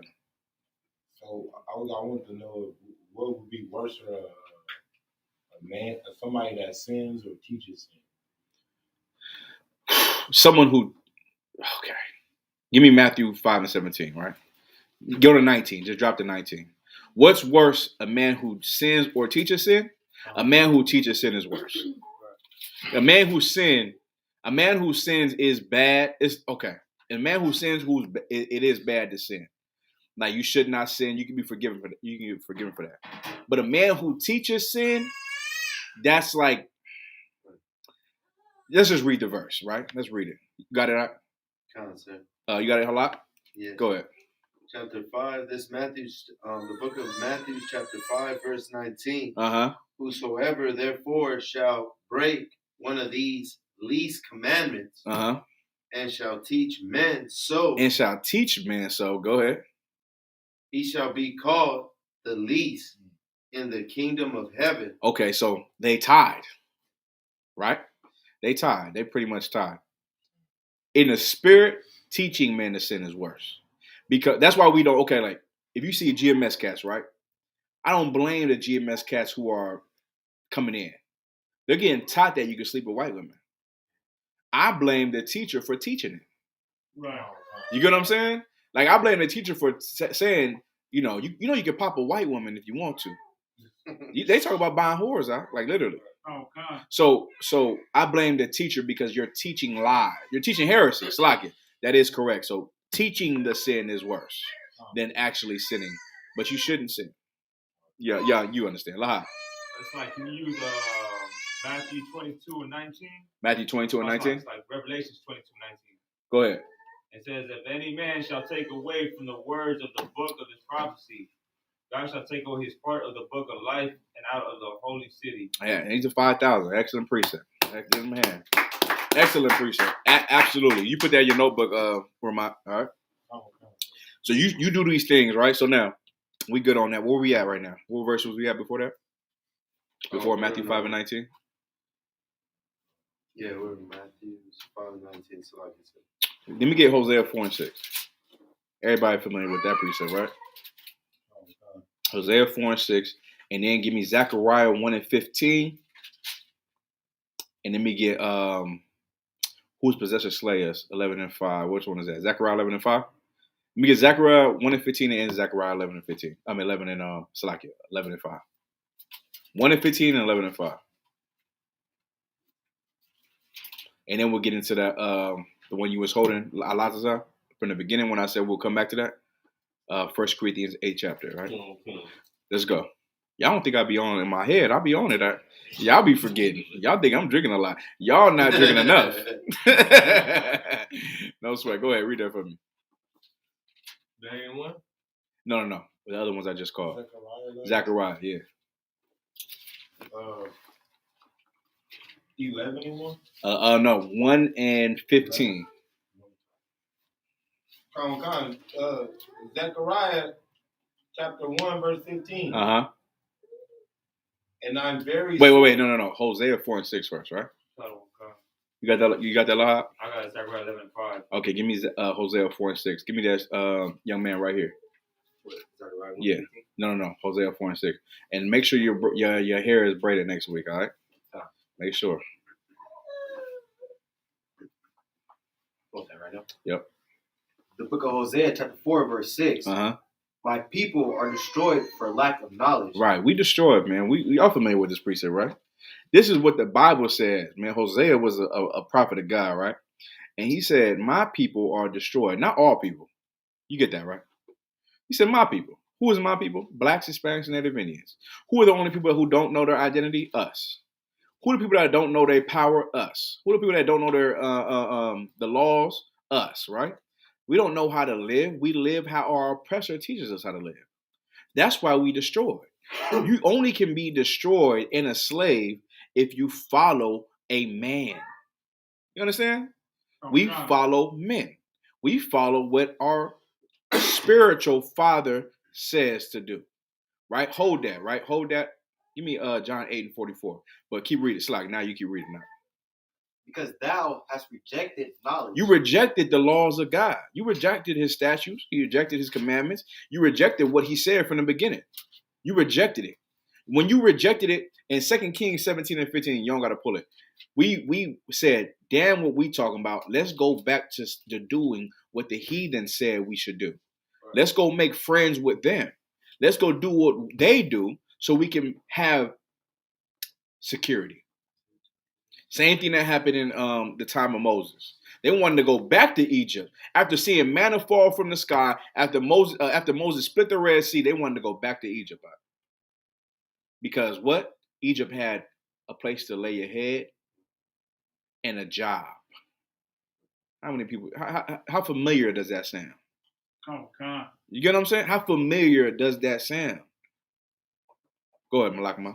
That's heavy because in today's time, right, you got Hispanics and Mexicans that say, oh, I love living in America. Mm-hmm. I'd rather be in America than live in Mexico. We got it so good here in America.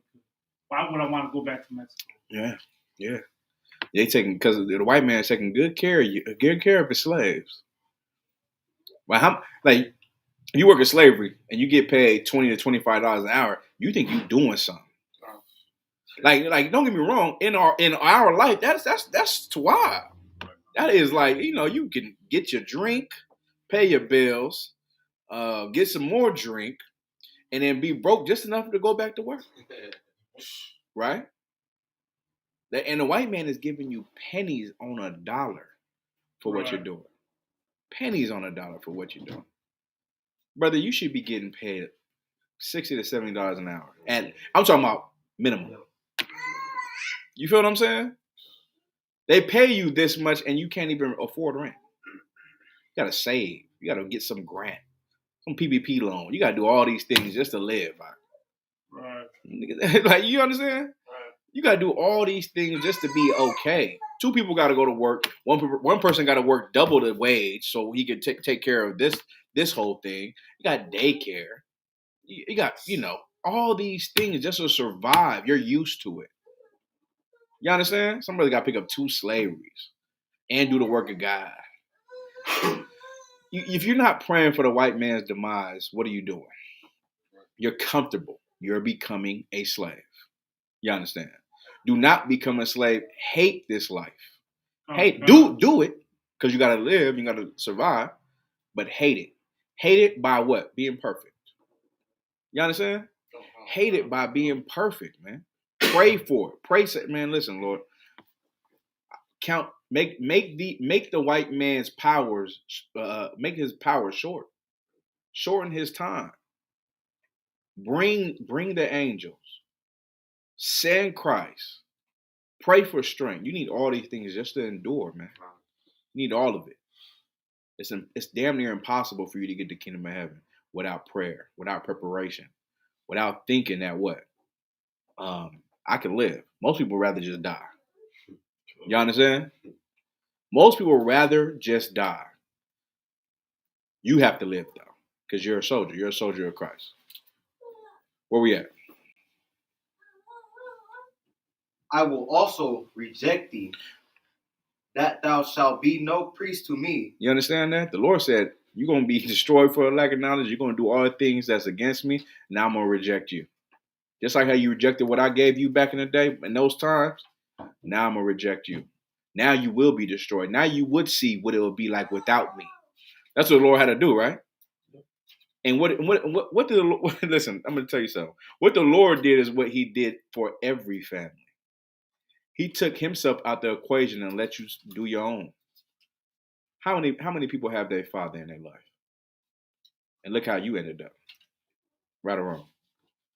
Not too many brothers had their father in their life, man. You get what I'm saying? Not too many. You remove the father out the house, you got to just, see how life turns out, I guess. Right? Some brothers turned out to wild. LeBron James, he's doing his thing. Right? LeBron James is just too wild. Some brothers don't have that, though. Some brothers needed their father. You understand? Some brothers needed their father to be around to check them and teach them how to be a man. Some brothers needed that. Any more? That's it on that, right? What verse you at? I'm still on verse 6. Go ahead. Seeing that thou hast forgotten the law of thy God, I will also forget thy children. I'll forget what? I will also forget thy children. That was a curse that the Lord said was going to happen, and it did. You understand? That absolutely happened. Because your children are destroyed right now. Y'all get that, right? Your children are destroyed right now. Drop that. Give me the next verse up. You want Zechariah 11:5? Yes. Now I wanted Zechariah 1:15, then 11:5. Then I wanted to go to Corinthians. Go ahead. So like you said, you also wanted John 3 and... Huh? You also wanted John? John what? Chapter 3, but the verse. I didn't say John. You said John 8:44, sir. Oh, God. John 8:44. Not 3. John 8:44. Read that right now. 8:44? Con. So I got it right here. So. This is the book of John, chapter 8, verse 44. Mm-hmm. This is your spiritual father right here. What Christ said who your spiritual father was, right? Go ahead. Ye are of your father, the devil. That's what he said. You just like your daddy. Remember, these are authors giving up the Bible. You understand?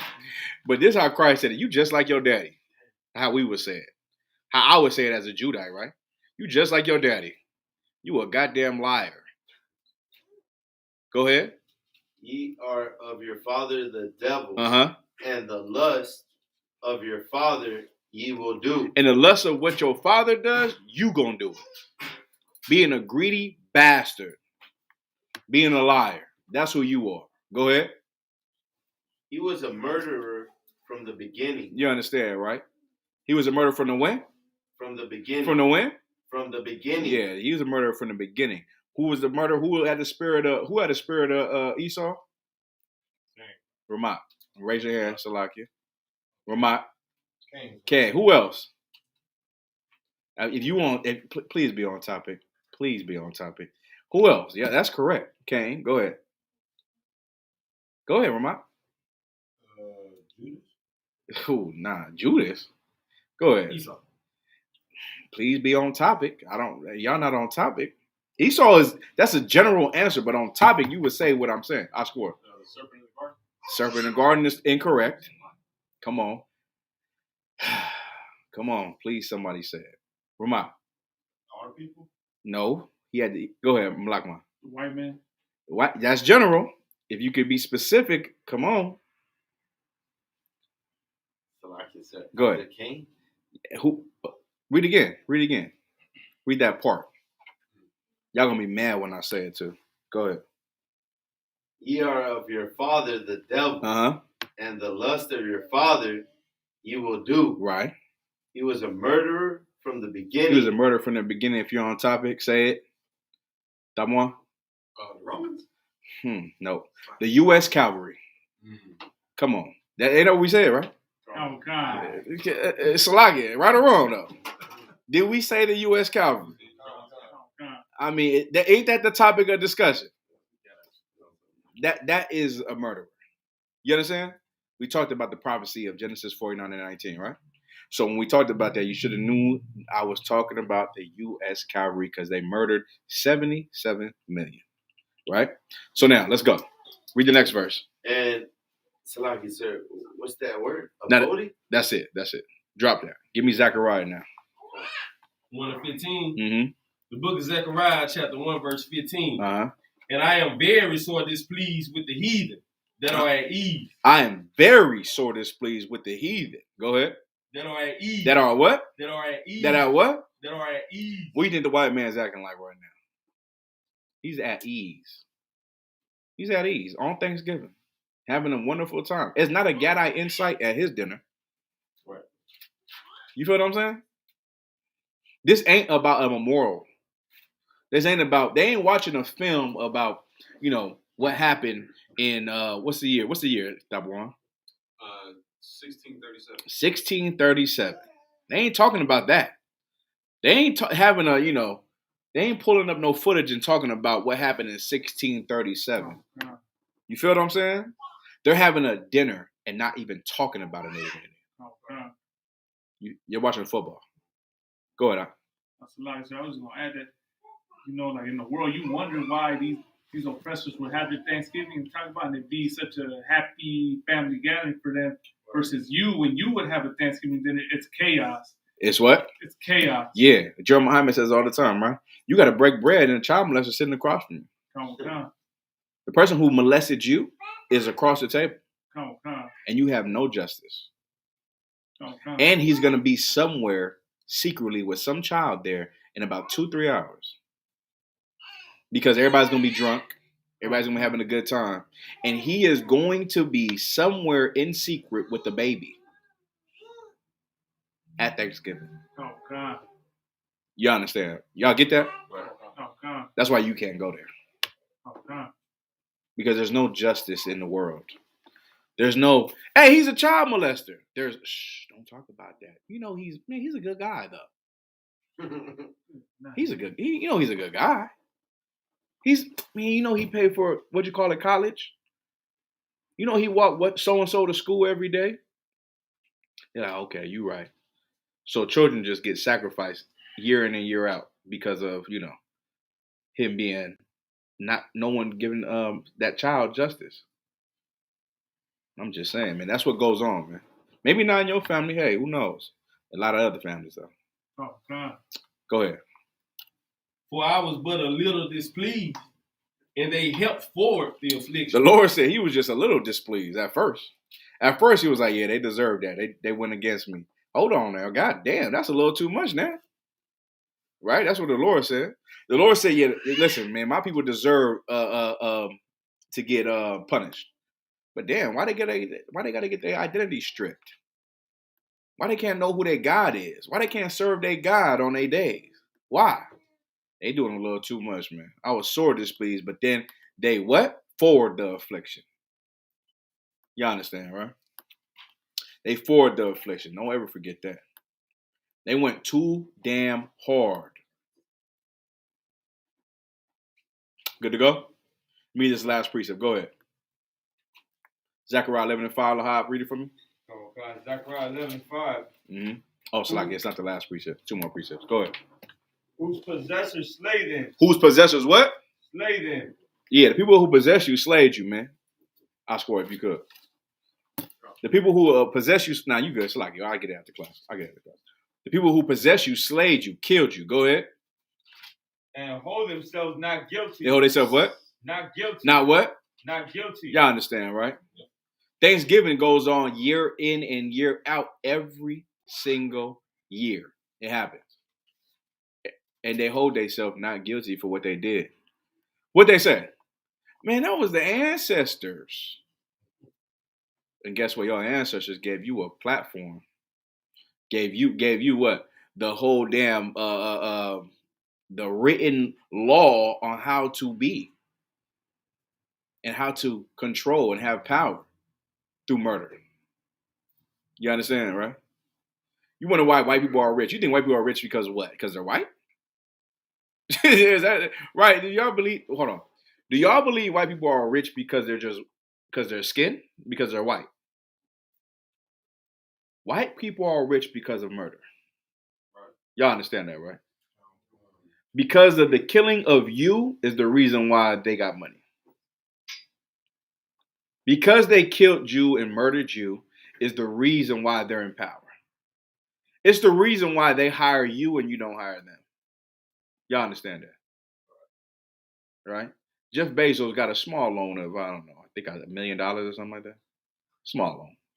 I think that was Donald Trump. He had a small loan of $1 million, right? Jeff Bezos, his family invested everything into him and he became a billionaire. It's crazy. You know, y'all understand this, right? The Rockefellers, murdered so many of your people, and that's the reason why they're this way. Murder is the reason why they're in power, not because the Lord blessed them. Y'all understand? But the Lord can bless you, though. The Lord can bless you if you turn away from your enemy. Solid. One more precept. Give me Corinthians.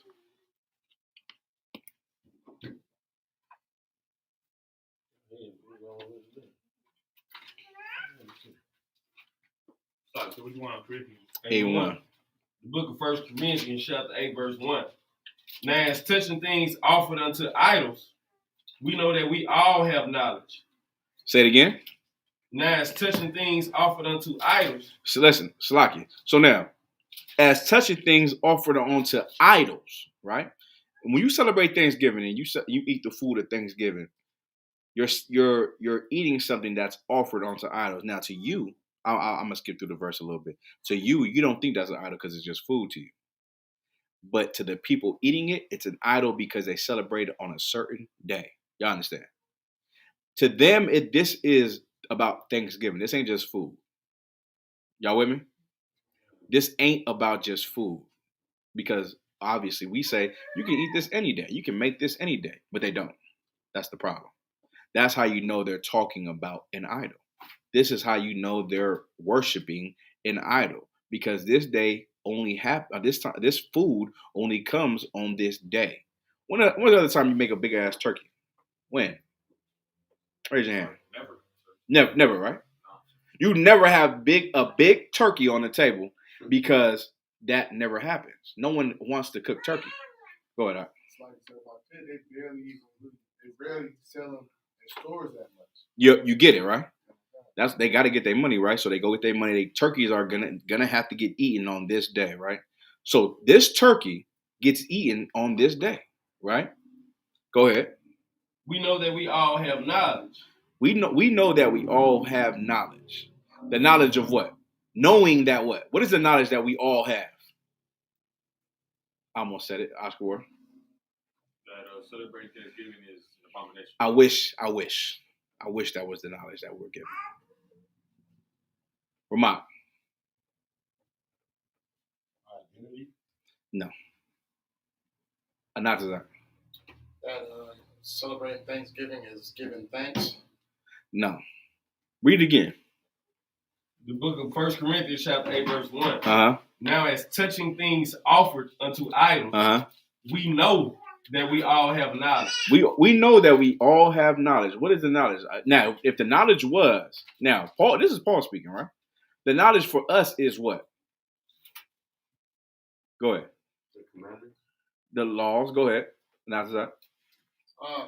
For us here. Yeah. That it's a pagan holiday. Okay, no sweat. The knowledge for us is saying this knowledge is what? That Thanksgiving is a pagan holiday. I'll take that, right? Go ahead. Knowledge puffeth up. And I said to Oscar Ward, I wish, because that's exactly what he said, but it ain't that. But I'm explaining in a second. Go ahead. Knowledge puffeth up. The knowledge that you're given might puffeth you up. You might say, F Thanksgiving, right? I don't care about Thanksgiving. I have the knowledge to know that what this food is for another God. That's the knowledge. You know that this food is for another God, right? Because we just explained how turkeys are only sold or cooked on a certain day. I don't ever eat turkey. Like, not a big old turkey, right? You might eat a turkey sandwich, right? A turkey burger. Y'all eat turkey burgers? Raise your hand if you eat turkey burgers. That's too wild. You do, I don't. I hate them. So now, turkey is only sold on this day. The knowledge is what? Again, one more time. Knowledge puffeth up. No. What is the knowledge? Oh, well. Anybody know? I said it twice. Go ahead. Live. That the turkeys are sold on a certain day. Oh, not that, Salakia. Almost though. Go ahead. It's for another guy. It's for another guy. This turkey, I'm being specific. This is not what the scripture. I'm being specific to the turkey on this day. Y'all understand, right? So this turkey is for another God. This food is for another God. Go ahead. Knowledge puffeth up. That's the knowledge that you was given, but this knowledge puffeth up. Because you say, this turkey is for another God, but I don't believe in other gods. Go ahead. But charity edifies. But brotherhood is everything. Charity edifies. Charity in the Bible is never giving to the poor. It's about brotherly love. You understand? Right. So when you talk about charity, you have to be brotherly. And being brotherly is not eating turkey. Right. Go ahead. I know it sounds crazy, right? But being brotherly is not eating turkey on this day. Right. Because you think that it's just food. It's not just food. It's a turkey given onto a false god. Y'all with me? Keep going. Verse 2. And if any man think that he knoweth anything, he knoweth nothing. If you think you know something, you don't know nothing. You think that, man, it's just food. I believe in another God. Ain't no problem. Right? Ain't no problem. I ain't tripping. Because my God says, this is just food. So I'm going to get down. You think you know something, but you don't know nothing. Hear me out. Keep going. He knoweth nothing. Yet as he ought to know. Yet as he ought to know. He don't know the thing he should know. Remember, charity is edifies. What did it say? Charity what? Charity edifies. Charity edify. Go ahead. And if any man think that he knoweth anything, he knoweth nothing. Go ahead. Yet as he ought to know. Keep going. Verse 3. But if any man love the Most High. But if you love God, go ahead. The same is known of him. The same is known of him. Meaning what? If you love God, everyone knows you love God. Because of what you do. Not what you say. Y'all understand? Keep going. As concerning, therefore, the eating of those things that are offered in sacrifice unto idols. That's why I said what I said. It's sacrificed to another God. This turkey is sacrificed to another God. Keep going. We know that an idol is nothing in the world. And that there is none other power but one. For though there be that are called gods, whether in heaven or in earth, as there be gods many and lords many, but to us there is but one God. So now this is the knowledge that puffeth up. He's explaining that is the thing. Go ahead. But to us there is but one God. Keep going. The Father, of whom are all things. Go ahead. And we in him. And one out of one, Hamashiach Yahweh Shai. Go ahead. By whom are all things, and we by him. Verse 7. Howbeit, there is not in every man that knowledge. There is not in every man the knowledge of not eating the turkey. There's not every man don't understand that. Go ahead. For some with conscience of the idol, unto this hour eat it as a thing offered unto an idol. They eat it because there's only Thanksgiving is Thanksgiving. You get what I'm saying? They're eating it because it's Thanksgiving, not because it's just food. You feel what I'm saying? They're eating it because their mother cooked it on this day, and it's called Thanksgiving, and they gave thanks to something. They don't know what, but they gave thanks to it. Go ahead. And their conscience being weak is defiled. And their conscience being weak is defiled. Go ahead. But meat commendeth us not to God, for neither, if we eat, are we the better. Go ahead. Neither, if we eat not, are we the worse. Keep going. But take heed, lest by any means this liberty of yours become a stumbling block. Become a what? Become a stumbling block. Go ahead. To them that are weak. For if any man see thee which has knowledge. If you have knowledge and you eat this damn turkey on this day, This is going to be the thing that damns you and turns a brother away from the truth because of what you did. Go ahead, Lyle. Where it says, by any means, this liberty of yours. This liberty of yours is the understanding that food doesn't make you closer to God. This cat does not know that food doesn't make you closer to God because he's serving another God. He thinks this turkey makes him closer to the God he ate this turkey, the day he ate the turkey on. Go ahead. Okay, say so. Can you also say because they're not in Jerusalem, they have the liberty to eat this? No, it's not about Jerusalem. It's about knowing what makes you closer to God and what doesn't make you closer to God. You understand? Quasi. It's like, sir, if I put on verse 8. Mm-hmm. What does it say? But meat commended us not to God, for neither if we eat are we better, neither if we not eat are we worse. Right. So is this kind of saying like you know, your family trying to make you feel like bad for not eating or good, like, you know, good for participating in it? Is that kind of like what it's saying on that verse? Okay, no. It's saying like this. This cat is eating this because he thinks he's going to be closer to his family or to his God because he doesn't have knowledge. Right? Now, there's another person who knows that food doesn't make you closer to God, whether you eat it or not. Right, okay. You get what I'm saying? So now, whether you eat the turkey or not, God don't judge you on that. Right? But if you eat a turkey today, God will judge you on that. Keep going. Verse 10. For if any man see thee, which has knowledge, sit at meat in the idol's temple, shall not the conscience of him... So if you go to your mama's house and you eat that turkey, that's the idol's temple, by the way.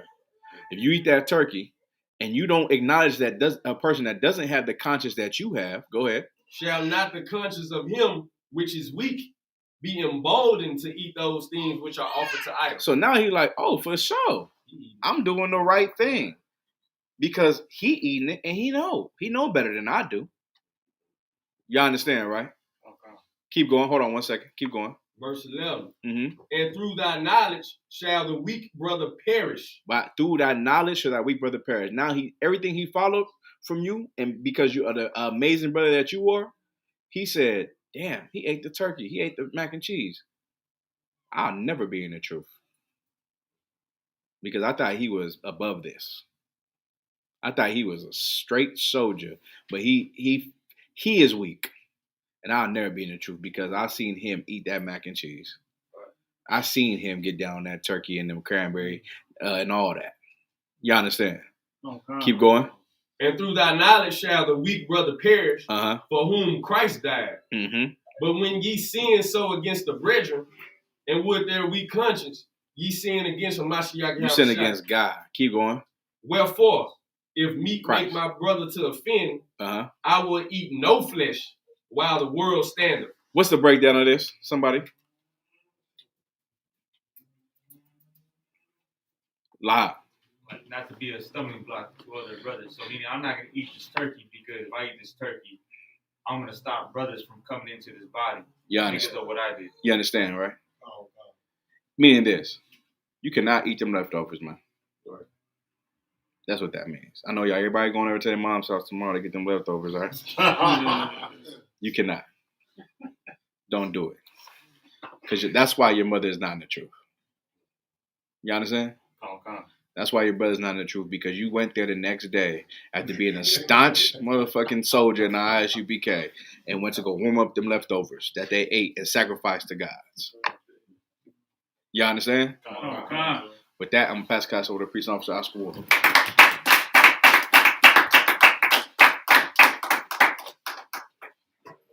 You come back to it. Hold up. In the Rizra of Mijam, we stand. We're going to saw our face the teacher. We're going to give one courtesy salute to the teacher. In the Rizra of Mijam Shabbat. Of Mijam. Barak. Yahweh Shem Yahweh Shabbat. We're going to saw our face to Akwati. Akwati, if you could please stand. Akwatian means sisters in the ancient Hebrew. We're going to give the sisters one courtesy salute. In the Rizra of Mijam Shabbat. Elijah, Barak, Yahweh Shema, Hashem Yahushai. Yadi Matat, dismissed.